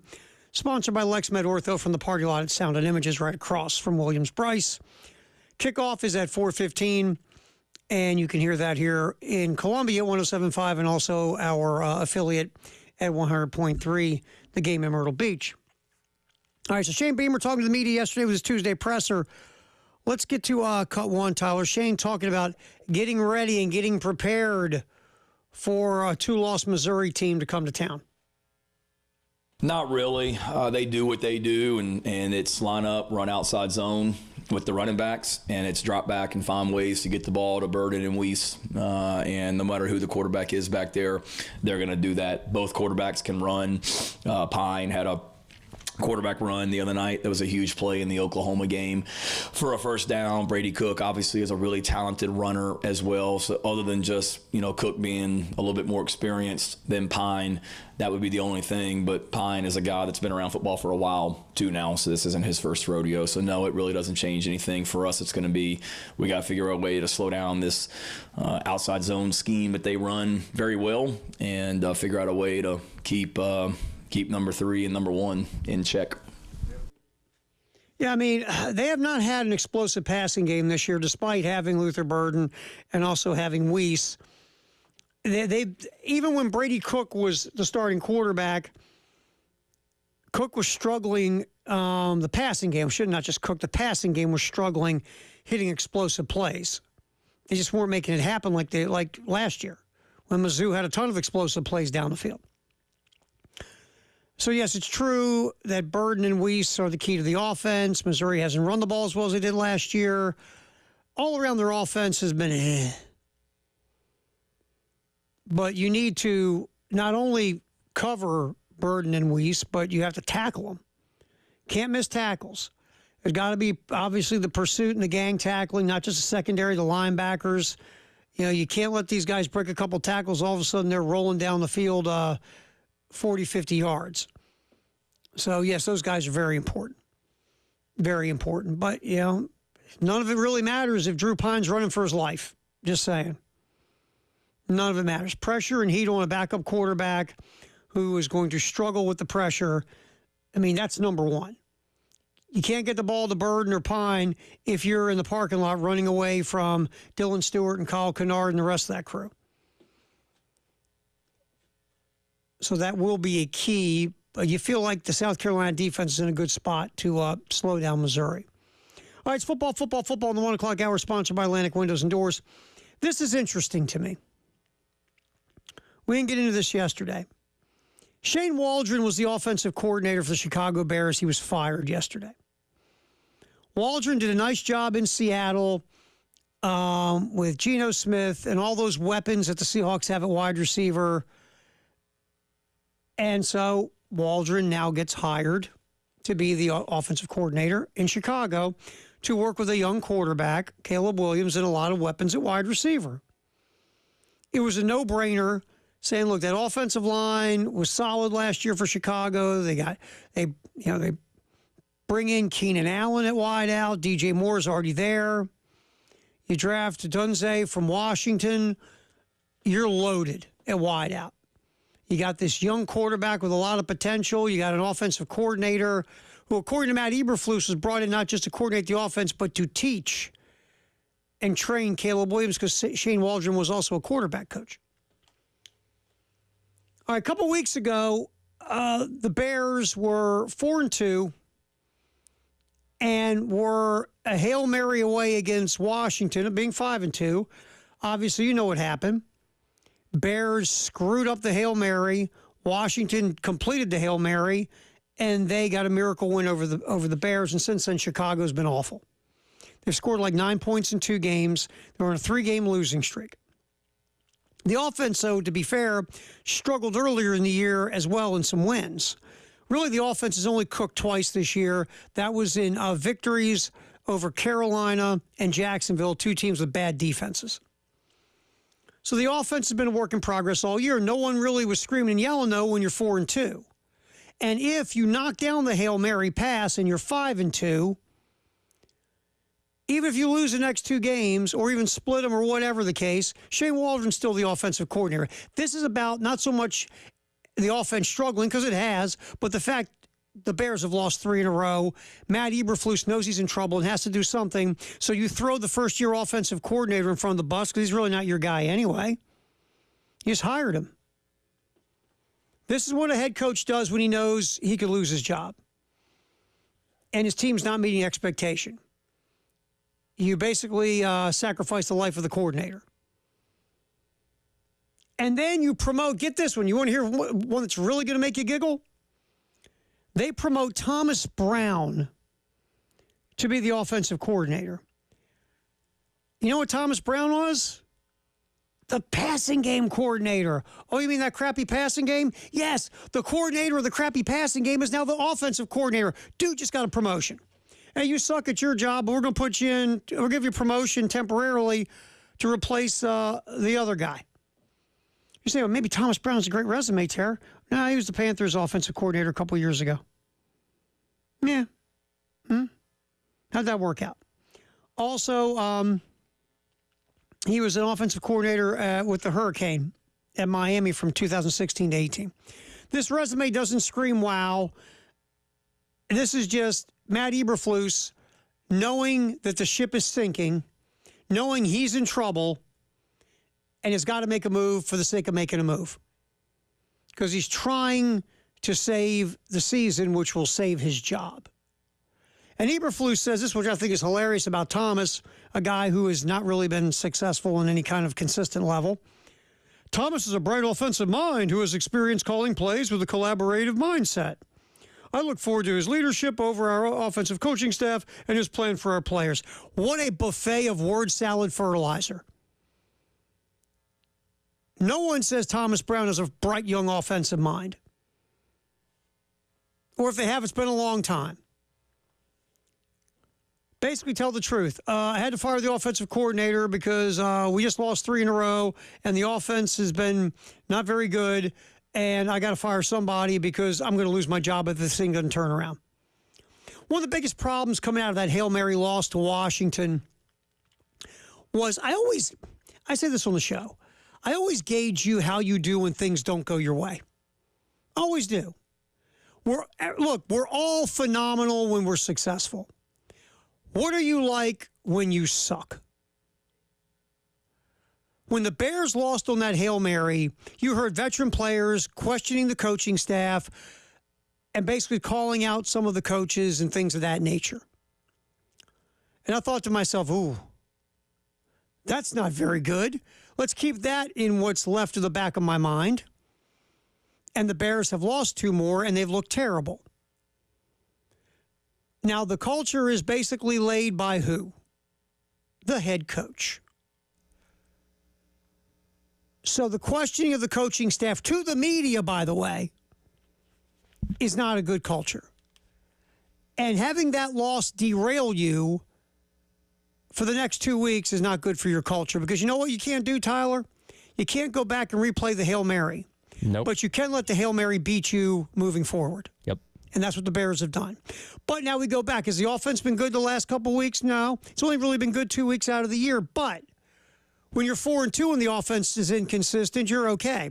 If you would have been 5-2 because the offense didn't score 20 points in the game against Washington, once again, you'd have been okay. Shane Waldron would still have his job if you win the Hail Mary game. Sure. But now you got to find a scapegoat, especially if you're a head coach who's about to drown. You got to put the cement blocks on somebody else's feet first, right? No, because then they're going to come for you. Yep. That's all what this is. Make no mistake. Could that offense be better? Yes. Has it been underwhelming? Absolutely. Is Shane Waldron take responsibility because he's the offensive coordinator? Oh, God, yeah. But at the end of the day, this is a bigger thing than Shane Waldron. Trust me. A bigger thing. And promoting Thomas Brown, hey, could I be wrong? And I'll say I am.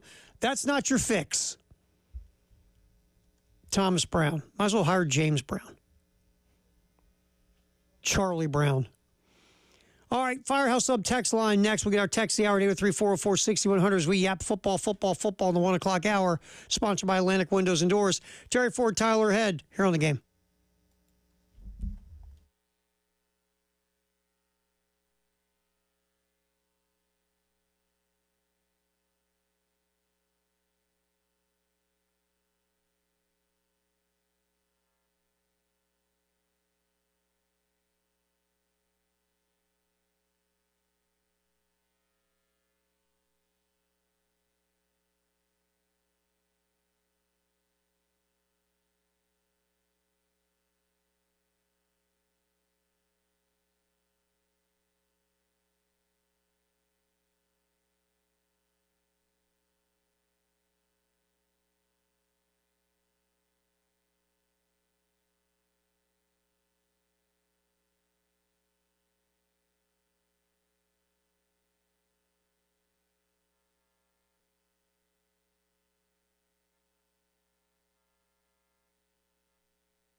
All right, time for our Firehouse Sub text the hour. Plus, we'll give you the results of our Twitter X poll from yesterday, and we got a new one out there today on our little at 1075 The Game.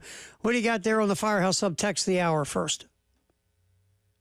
Let's see here. Weighing in, nameless texter, says NCAA should clear Plavia, then the JUCO should hand him an invoice for those 2 seasons of a free ride.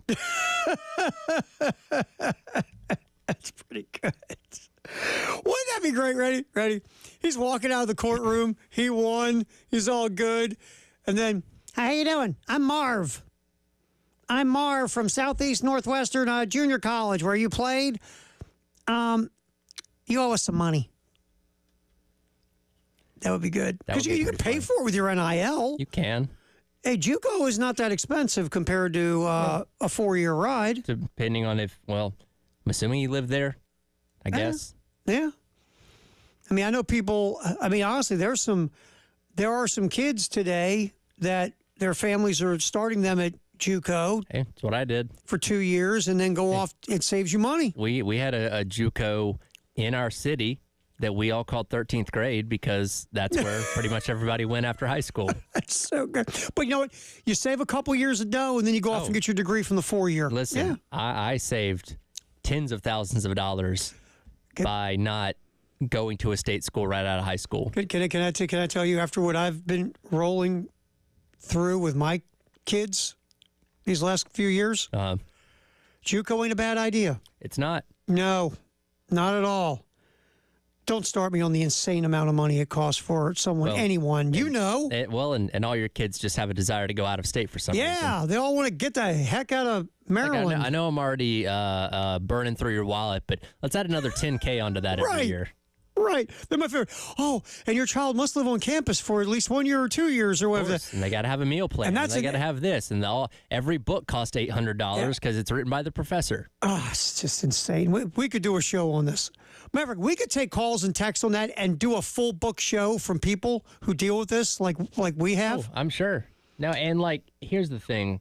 When you're the student yourself, you sign up on your financial aid and all that kind of stuff. You don't think about the cost of it. And, if you're fortunate enough for your parents to pay for it, then, that's good for you. But a lot of students, that's loans and that's debt that you have to pay back after the fact. And yes, I know a lot of people, and fortunately I had, some scholarships and stuff that helped me out, and my wife did too. But I know a lot of people that are going to be up to their eyeballs in college debt for a very long time. And, that salary doesn't quite compensate. But Tyler, those loans don't have a high interest rate. Not at all. Not at all. And boy, wow. when you're walking in that loan office, they see you coming, don't they? By the way, those loans, they almost feel like they're illegal. Oh, sure. They are so predatory, it's unbelievable. And they seem so enticing. We're just going to give you this money. And then get you through all 4 years. Little fine print, 25% or something along those lines. And you get out of college, and I have, I don't know, $10,000 in debt. No, you actually have $22,000. Yeah, if you're lucky, that's all you have. All right, great text on the Firehouse subtext line 803-446-100. Poll question.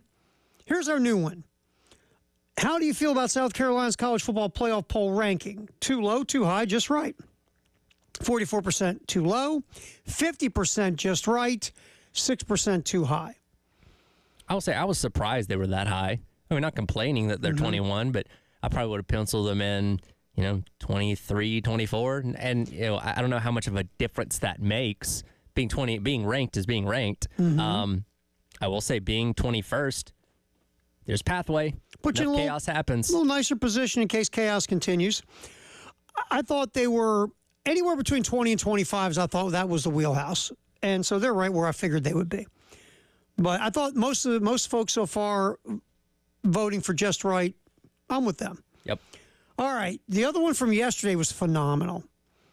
Remember, you are getting to go to the bowl game for free as a fan.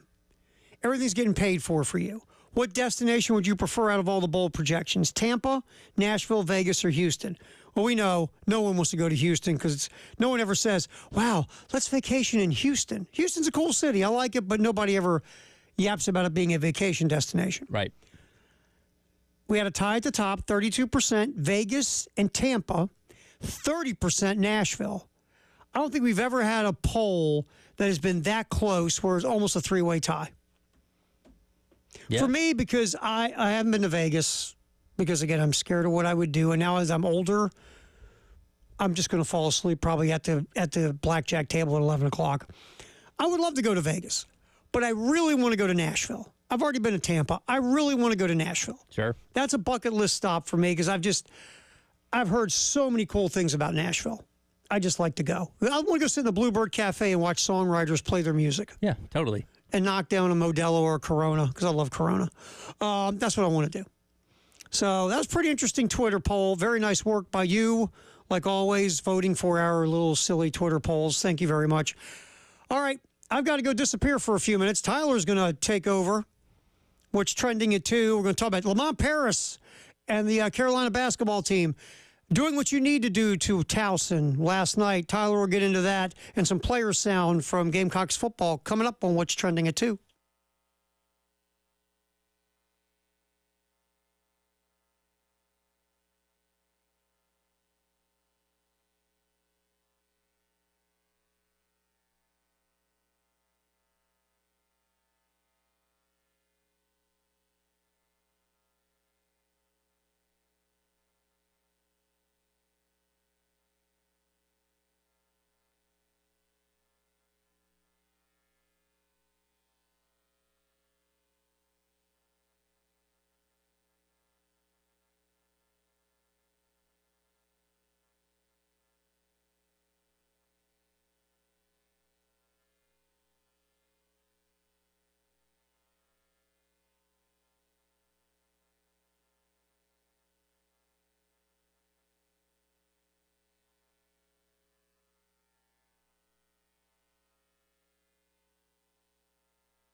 Welcome back in. It is the halftime show.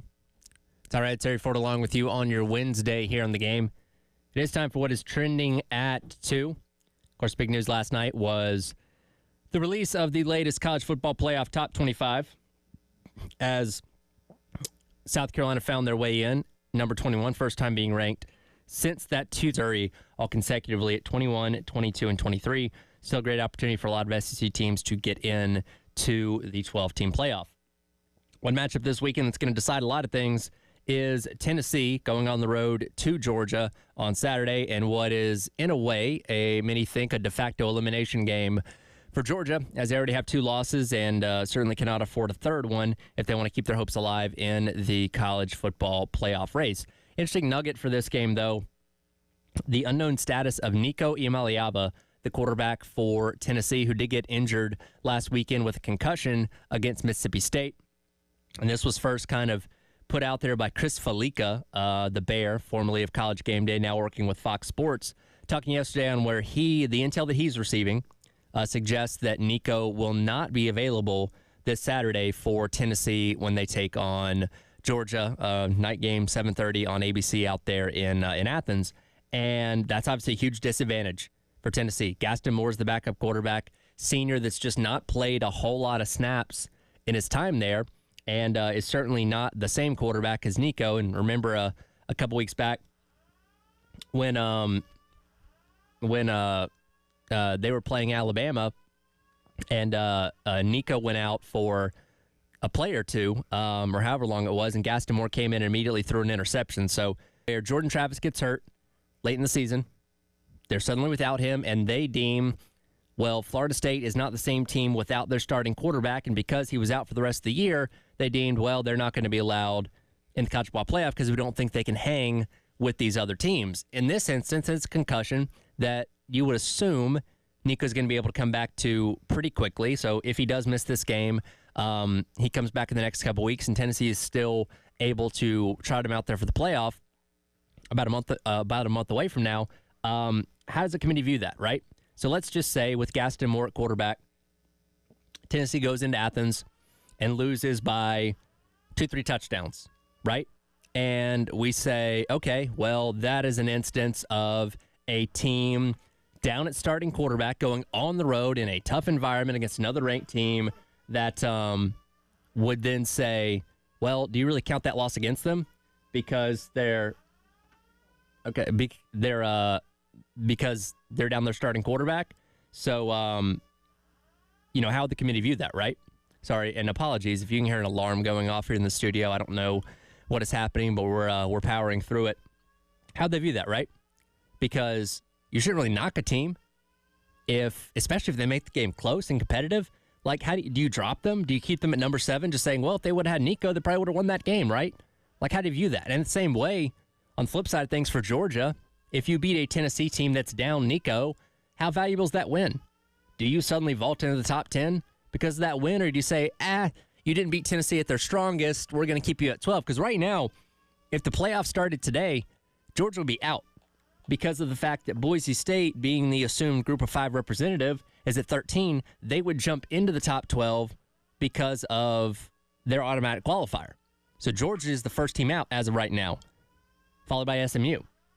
So, again, how does the committee view that if it does come to that? And again, we're going to get our first instance of the injury reports coming out later tonight in reference to all the teams across the SEC, but specifically this matchup to see what the status of Nico Iamaleava is. And as you would expect, Josh Heupel, said, hey, he's preparing to go this weekend without getting anything definitive, saying, yes, he is going to play, which, of course, as a head coach, you're going to play that coy, right? You're not going to give away any more information than you already have to in reference to if your quarterback's going to be available for the weekend or not. But again, we'll get some kind of insight tonight as questionable, probable, or out completely when it comes to those injury reports set to come out a little bit later on today. But these are the kind of things that as we get deeper into the month of November and start positioning things for the college football playoff of what kind of scenarios can play out and what teams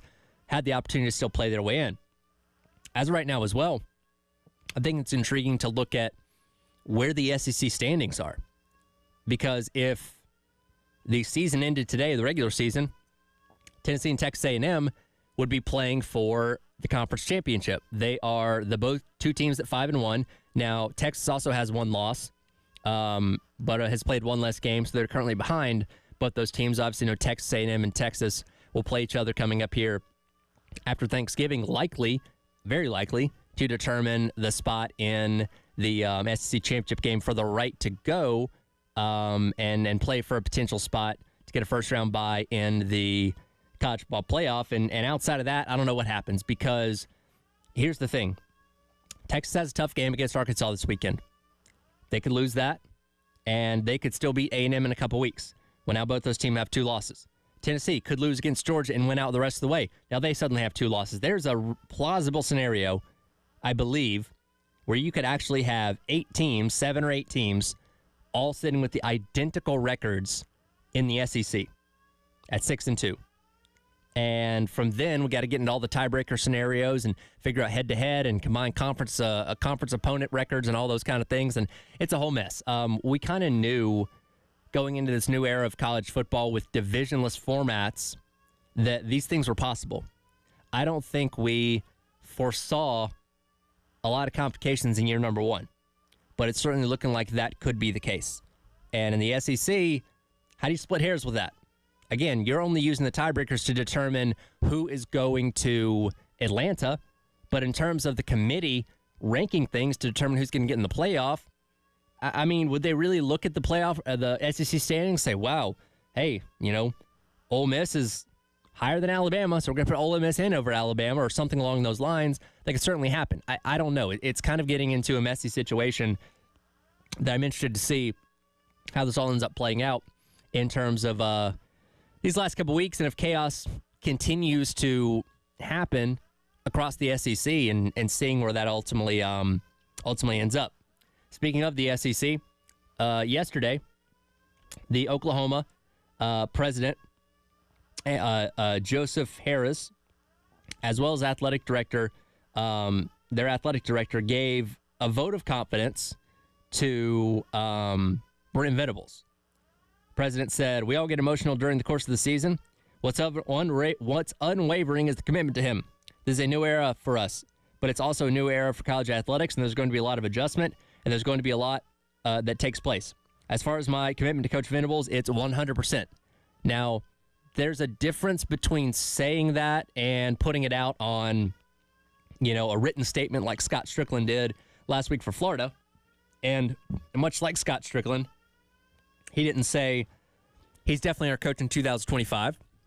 So you do leave yourself open to changing your mind if you want to between now and the end of the season.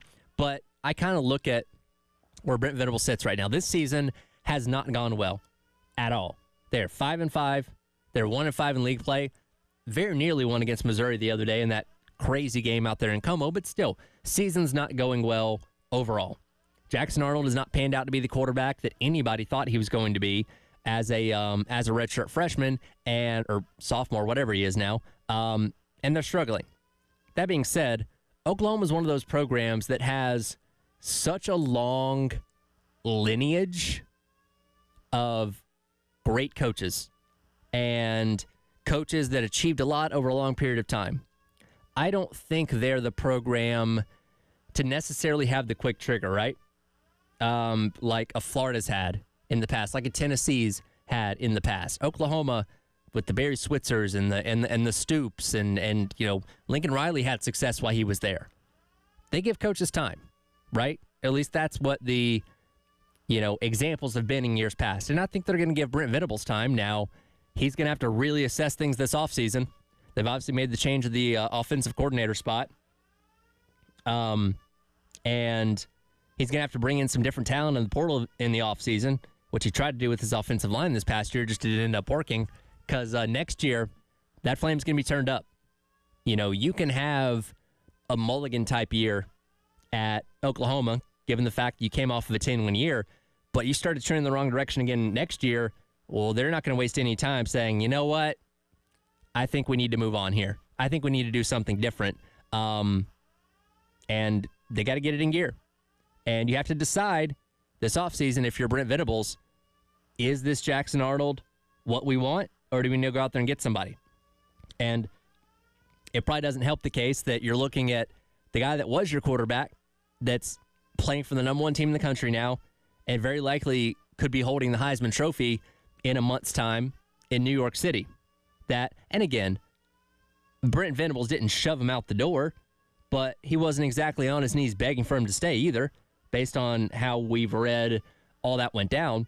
So, what difference could Dillon Gabriel's presence have made on this team? I don't know. I don't necessarily I think that means they're going to be undefeated in the number one team in the country, but I'm sure the ability and skill of Dillon Gabriel probably would have propelled them to a handful of more wins to where the season doesn't look as bad as it currently does. So again, the offseason, by the way, how do you manage things with Michael Palmer Jr. and, Jackson Arnold? Because you have already flip-flopped those guys a couple times, so far this year, Michael Hawkins Jr., after Arnold wasn't getting it done, you pulled the hook on him quickly, threw Hawkins Jr. out there, again, was getting eaten alive by South Carolina, so you pull him back out, put Jackson Arnold back in, and, he's not exactly played great these last couple games, and I'm not going to count what they did against Maine, that result notwithstanding, but, had a pretty subpar game against Missouri this past weekend. Struggled, did okay against Ole Miss a few weeks back, and didn't do a whole lot against South Carolina either. So you kind of have a situation where neither quarterback seems like the best option as of right now, outside of just making huge leaps and bounds in the offseason.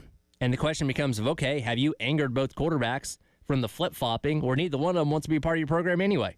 So a lot of things that Brent Venables has to figure out this offseason in terms of what the direction of this program is going to be and what they're going to ultimately end up doing in reference to the quarterback spot in a lot of other areas, because it doesn't help that Texas is one of the best teams in college football right now, your rival, and they just smoked you a couple weeks ago. The heat, I would not say, is all the way up on Brent Venables, and again, you got a vote of confidence from the president and AD, to give you a little bit of a cushion, but the leash is not very long. I'll say that much. And he has got to get things in gear if he wants this to turn around and he wants to keep his job for the long term. Coming up tomorrow, 9 till noon, myself, Wes, and Chris will be out at Gold Line Framing in West Columbia, 511 12th Street. Come by and see us. Come hang out. We'll be talking all things South Carolina and Missouri. Getting you set for that matchup coming up on Saturday. Then tomorrow night, Carolina Calls, Coach Beamer and Todd Ellis here on the game in Columbia and Myrtle Beach from 6 until 7, leading right up until tip-off between women's basketball and Coppin State.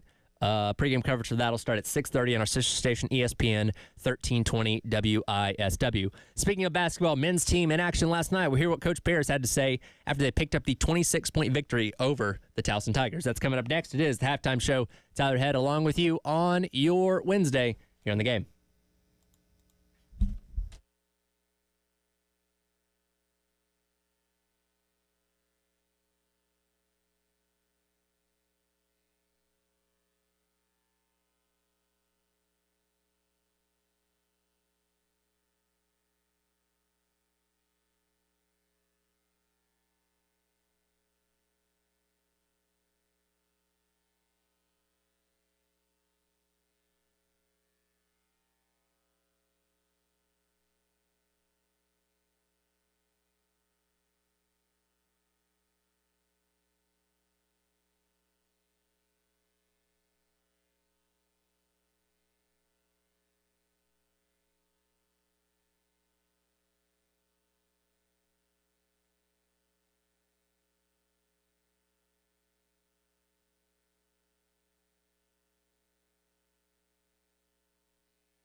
Welcome back in. It's the halftime show. Tyra and Terry Ford along with you on your Wednesday here on the game. Apologies if during that last segment you heard a loud blaring alarm going off in the background. Right as I started talking, lights started flashing, and there was a giant voice coming through the loudspeakers talking about some kind of alarm going off here. And I'm looking out the window as everybody's running down the hallway, wondering to myself, is something on fire? I sure hope not. Terry gave me the thumbs up that I was good to hang around in here while that was happening. So thankfully, everything's all good. And I believe I'm currently the only person in our studios right now because everybody else had to orderly exit and participate in the fire drill. So I'm good to go here. But again, apologies if you heard anything in that last segment. Sounded like a blaring alarm in the background there. Let's go back to last night. Colonial Life Arena talks some men's basketball as Gamecocks end up rolling to a pretty comfortable victory, I would say, overall. And Townsend scurries back down floor, and Pringle rejects a shot from Christian May. Gamecocks run ahead to Murray Boyles. CB throwing it down last night, helping lead South Carolina to the 80-54 win over the Towson Tigers. Murray Boyles ends the night with 27 points and 9 rebounds, just 1 rebound shy of hitting a double-double, as we are seeing him emerge in that second year, just as we kind of had all hoped he would, given how he played last year. And last night also just 1 rebound shy of a double-double was Nick Pringle with 15 points himself in his third game as a Gamecock transferring over from Alabama. Coach Paris, after the game, talked a little bit about this combination of CMB and Pringle that are going to be good defensive unit for South Carolina that is going to be a big part of this team's success this year. 42 and 18 out of your starting bigger guys. I don't know, they maybe don't like to be called bigs, but bigger, they are bigger. But you get 42 and 18 out of those guys. That's obviously, I don't know that we can count on doing that on a game-by-game basis, but they are a threat. I do want to develop a real threat around the basket, and then defenses hopefully have to make some decisions. Are you going to commit to taking those away and then potentially give up some looks to some guys that are fully capable of making threes, or if those guys get going from the perimeter, are you going to have some opportunities to play some one-on-one around the basket? And I just have always believed it's the hardest defense to play is defense around the basket. Your propensity to foul is higher. You can shoot a contested shot and still make it. I just think it's the hardest defense to play. So we make a commitment to trying to get the ball around there and seeing if we can make some stuff happen. And obviously with two guys like that, you want to utilize their size to your advantage. Again, South Carolina did a really good job of that last night, seeing those two guys perform the way they did. And again, they're going to be big keys in this offense or in this entire team this year to see how successful they can end up being. These past two games also, you've started Jacoby Wright, over Zach Davis. Zach Davis did start game number 1, but Wright obviously gives you a little bit more of a presence when it comes to scoring the ball. Zach Davis, very good defender in his own right, and certainly comes in and contributes off the bench. Grabbed 4 rebounds last night when he was in the game. But again, Jacoby Wright just kind of seems like that fifth guy to slide in that lineup that I believe is going to be sticking going forward. And Coach Paris last night as well talked about Jacoby Wright and his improvement. Sure. Yeah, I mean, to just be completely obvious that I'm happy with what he's doing. He's one of the most loyal guys that I've come across. You think about what he's done is continue to stay here. I did not recruit Jacoby out of high school. He believed and trusted, and it's really the move had most to do with his reliability and in some ways predictability.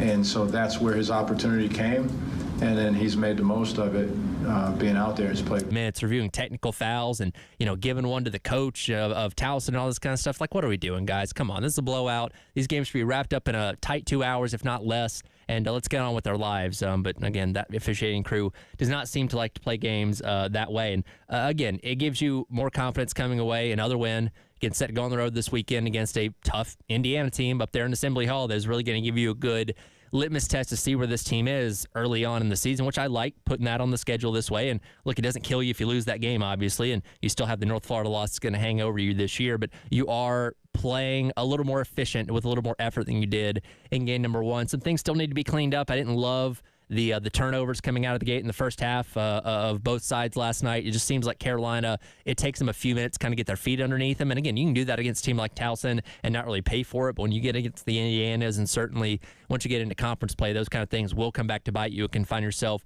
in a pretty big hole if you don't start cleaning those things up. So still learning, still trying to progress on some things and get this team to gel the way you want it to, but plenty of upside for what Coach Paris's crew has this year in trying to get back to the NCAA tournament. Checking my calendar. It is November 13th. That means it is indeed the greatest day in the history of the world. That's coming up next on the halftime show. Tyler Head, Terry Ford here on The Game.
Halftime show, Terry Ford, Tyler Head here on The Game as we roll the greatest day in history of the world, which today, November 13th. I'm thankful you survived that fire drill, by the way. By the way, let's just start with that really quick. Let's just get there because all right, as I knock out my earbuds once again, I don't know what I have the problem with these earbuds. Yeah, it's all right. I do it at least 3, 4, sometimes 5 times a day. It's ridiculous. I don't know what it is. I don't know if it's the length of these things. I have no idea. But anyway, so we're here in the Bank of America building, and occasionally they do these fire drills, which means the entire building has to evacuate. I get why you want to practice in case, God forbid, you have some kind of, fire or catastrophe or whatever. Everybody knows what's up. So basically, everybody evacuates and they go out to the parking lot across the street or whatever. Yeah.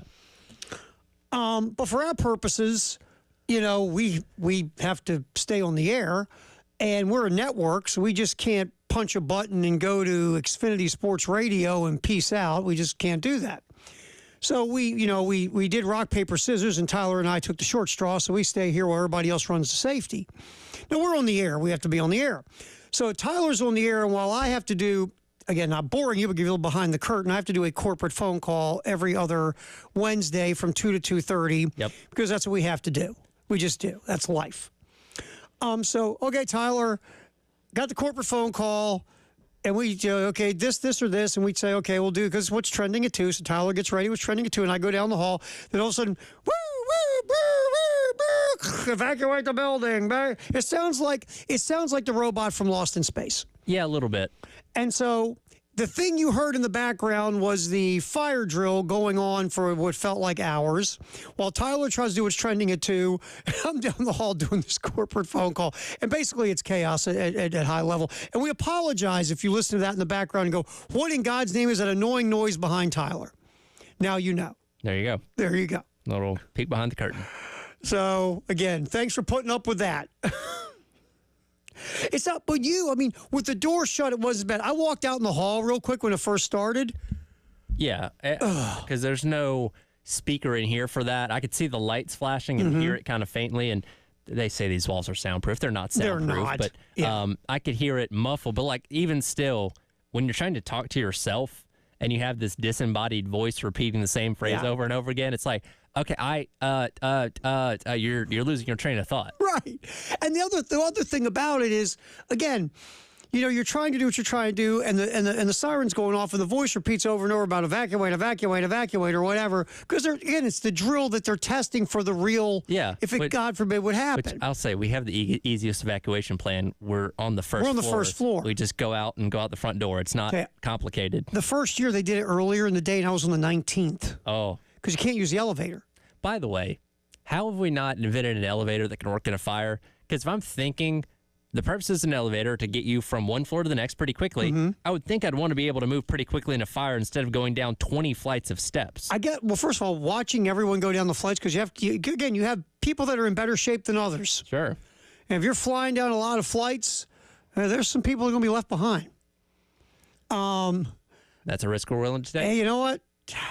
Desperate times. But I guess the only thing on the elevator would be, what if whatever happens would stick the elevator? Well, that's the thing. I understand why elevators don't work in fires, but is there not a override system where it can run on its own or something like that? I don't know. I've always said this. There are smarter people than me out there that might be able to figure that out. But again, for the purposes of what an elevator does, getting you from one place to the bottom floor quickly, I would feel like a fire would be the perfect scenario to have that in. You know what? It goes down that road with me is, okay, when unfortunate things happen like plane crashes, what's the one thing that survives the plane crash? The black box. Why don't you make the plane out of the material and make the black box? Great idea. Probably a lot more expensive is my guess. Probably. Isn't the black box heavy too? Yes, it's probably this big heavy material you can't make a plane out of, but you figure, can you find a way to make a lightweight version of that material to make a plane? Because if the black box can survive the crash, why don't you make the plane out of the same thing you make the black box, and the plane can survive the crash? Good idea. I don't know. Call me crazy. All right, great day in the history. We just want to give you a little back what was going on here in case you were listening. We always try to be as honest as we can with you. Because what I've learned over the years of doing this, just be real. Here's what's up. Yeah. Here's what's going on. All right, so we don't get a chance to get real fancy with this one because we just did not have time to do our proper research because of all the craziness going on. This day, we'll go as old school as we can go. All right. 1949, we'll go there. Chicago's Bob Nussbaumer intercepts 4 passes. Chicago Cardinals set an NFL record for points in a regular season game with a 65-20 win over the great New York Bulldogs. By the way, that's another fantastic old school name today. I know. Nussmeier, or whatever his name was. I'll tell you this. There's some interesting stuff on this. I didn't have time to deep dive as much as I wanted to. But first of all, the Chicago Cardinals, think about the idea that Chicago had 2 NFL teams. Yep. And the Cardinals then obviously moved on to St. Louis. Well, there were 2 St. Louis Cardinals. And there were 2 St. Louis Cardinals. Then the St. Louis Cardinals then moved to Arizona, but they originated out of the city of Chicago, and there was 2 NFL teams. Because, when I think of Arizona, I think of all the beautiful Cardinals flying around in the 120-degree weather. When you think of Utah, don't you think of all the jazz clubs? Oh, of course. In Salt Lake City? Yeah, totally. When I think jazz, I think Salt Lake City. They love dancing in Utah. They love jazz. There's never been a town to outlaw that, right? Yeah. And just like, all the lakes in L.A. for the Lakers. Yeah.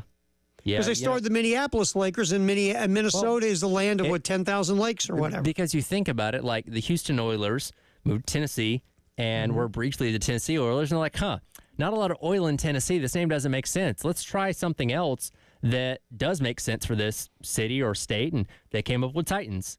So sometimes relocating, maybe you should adapt your name to something local. Be a good idea. Good idea. All those lakes in L.A. Utah Mountaineers.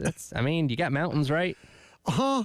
You got a lot of things in Utah you can name your team after. Yeah. Utah, well, you couldn't call them the Caffeine. They don't have that there. They're not allowed. Not allowed.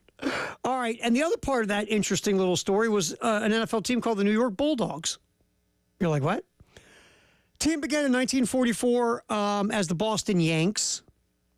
That's where it started. The team was owned by a woman named Kate Smith. Her manager, a guy named Ted Collins, wanted a team in New York City, had to be content with one in Boston after the New York Giants refused to let his new team in the New York area. Then there was an All-America Football Conference. The Cleveland Browns came from the All-America Football Conference. I believe the San Francisco 49ers did as well. And I believe the Baltimore Colts did. There might have been another, but I know those 3. And so then you had the All-America Football Conference allow another team in New York. This new team plays the New York Bulldogs in the Polo Grounds with the Giants. Then things ended up eventually becoming the New York Yanks in 1950. Again, there's already Yankees in New York. I was going to say, that's off-brand at that point. Uh-huh, absolutely. So then, the decline of the team, it dissolved and became the Dallas Texans, which then became the Baltimore Colts. So that's the New York Bulldogs / Yanks. I thought the Dallas Texans ended up becoming the Chiefs. No.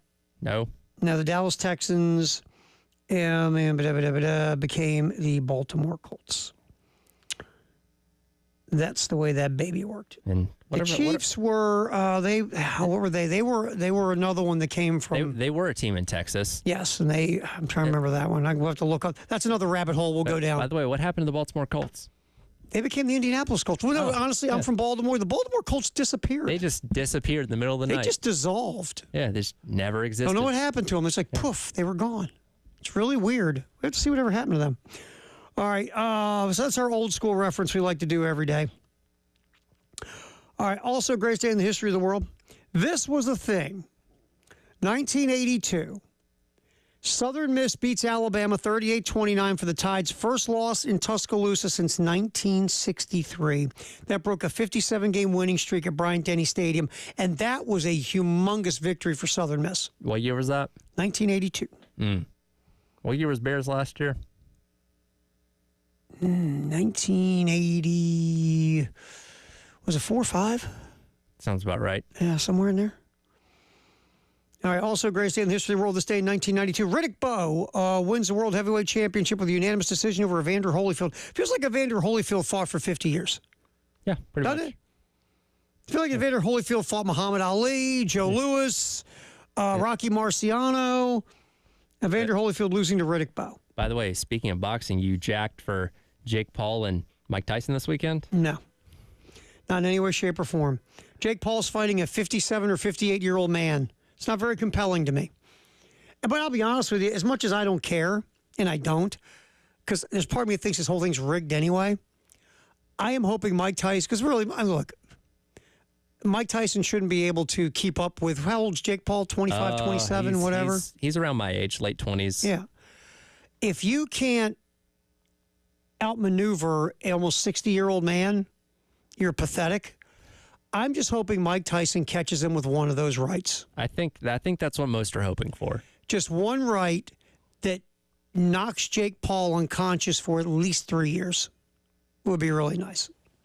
That would be nice. I give Jake Paul credit. He's made a lot of money with this MO. He has. Give him a lot of money, man. A lot of money. All right. Also, greatest day in the history of the world. We'll wrap up on this one.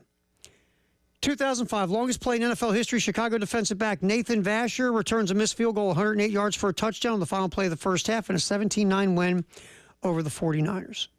108-yard missed field goal return for a touchdown.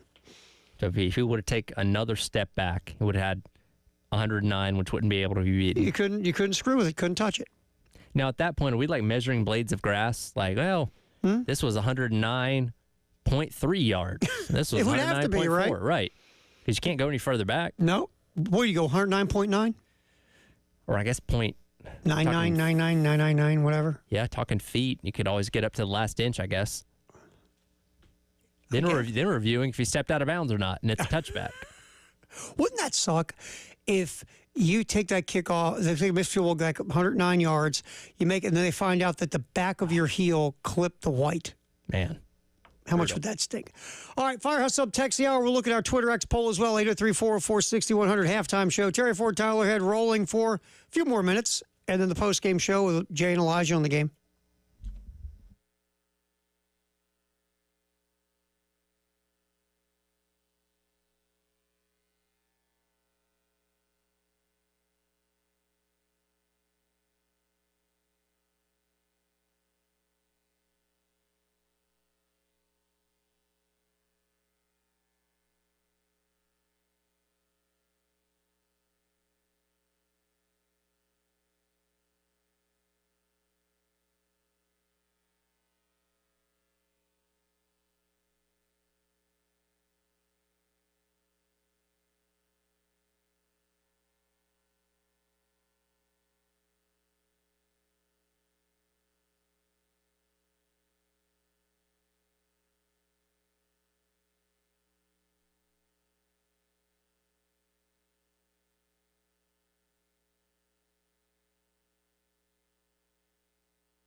All righty, halftime show. Terry Ford, Tyler Head, Jay Phillips. Man, that was. You know what? You almost looked like you knew what you were doing playing the air bass. Thanks. Do that again. That was kind of impressive. It's over. You get one shot at it. You had the Tyler, you had the little finger thing going like he's actually played bass before. Boom, boom, boom, boom, boom, boom. Little smack there thing on the side. He's a professional air bass player. I am, man. We talked about this when Well, you for were air guitar, I am the Warren Haynes of air guitar. but I don't know where I am with air bass. Now, did you say you can also air drum? Oh, well, can't we all? Are you the prince of like air instruments? You can play them all. How about air xylophone? You good at that? Yeah, you know, I don't get a lot of opportunity. I'm really good at air steel drum. Does that count? How about air flugelhorn? I can't say that I'm good at any air triangle, wind perhaps? instrument. Now I can kill an air triangle. Kill the triangle. Oh man! All right, so. But that's about it. All right, now we've been talking about this week. By the way, what band was that played? Anybody know? Just now? Yeah. What was that, Tyler? It's on the. Oh no! Don't worry. By the way, it was more of a joke. I don't know if you. That's just fish. I don't know if you've ever watched the show Community. It used to be on NBC. Yeah, it's sure. on Peacock now. Sure. One of the characters referenced fish in one of the episodes. I'm binging it with my wife, and I immediately thought of you. Thank you. Says, wow. Thank you. Jay Phillips would be proud. Yeah, there was a guy on. They had a guy wearing a fish shirt one time on an episode of Parks and Rec, and I was like, you know what? That is not at all like the representative fish fan. But okay. So now, are you the representative fish fan? So now no, I'm probably not either. He's critical of fish representation in other forms of media. Yes. Well, sometimes. So you're not the average fish fan? I'm not the average fish fan. No. How many fish fans are about your age trolling the fish concerts? Most of them. See, because when I was at Springsteen, it was like, wow, I'm feeling pretty young. Yeah, fish. Yeah, I'd say. Yeah, 40 to 60 is because I mean they're not my age. They're all the guys in Fish now are hitting 60. Mm-hmm. Yeah, remember that because I remember like the generation before obviously had the Grateful Dead, and then the next generation. Well, had Fish. I do remember like being the young whippersnapper at the Grateful shows Dead. that I went to, and you know, but like you're welcomed into the community. Like, hey, they don't care. How you doing? As long as you brought a little something with you, you were always welcome. Sure. I didn't. The same thing with the Fish show. Yeah, pretty much. And Allman Brothers. Do you walk around breathing in and all of a sudden want to eat a lot of Funyuns? Yeah. Again, did you ever go to an Allman Brothers concert? I never had a chance to. I would like to have seen the Allman Brothers myself. Listen, I think the Allman Brothers. Well, maybe you did. You just don't remember it. Well, that's true too. Because good point. But yeah, no. I mean, having been to many concerts of all three bands, very very much the same community, and other bands too. I mean, going to see String Cheese Incident or like Goose or Lettuce or Rick Springfield. Yeah, sadly missed all of the opportunities to see Rick. Yeah, it was my bad. I can't. The many reasons I missed doing a show with you was the Rick Springfield stuff. Yeah, we had a blast with that. Well, so good. I get it. That's one of those I just don't under. And again, I can't. Every time I hear Rick Springfield, I start laughing thinking about all that Rick Springfield stuff. Well, I just remember you and Chris Logan, our esteemed production director, you reminding me. Oh, he had other hits besides Jesse's Girl. And I was like, just stop it. Just stop it. All right, speaking of annoying people, 1 to 10, how annoying is Eli Drinkwitz in your head to you?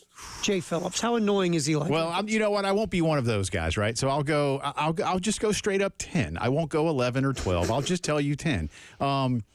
This guy, listen, it's odd to me, Terry, and I know I'm not the only one around here who believes this, and there's really nothing overly tangible to market, but like there's something in him where he just really circles the South Carolina game, and I it has to go back. Bill Gunner, we did our TV show this morning for Gamecocks Plus, and Bill. To give something away for the show for a couple days from now. He's like, I don't know if some Gamecock fan stole his girlfriend or one of those kind of things. I don't know if there was something. Then he was serious, like did Eli want to work for Steve Spurrier and Spurrier not hire him? Did his agent reach out to South Carolina and we want nothing to do with you, especially when he was up in Boone? I don't know. I don't know, right? He's got a burr, you're saying. But he's got a burr. He seems to, right? Mm-hmm. And he really does seem, and maybe it's just that a weird cycle of football that his 1 year at App State where he came down here and won, and then every year he's been at Mizzou, he's won.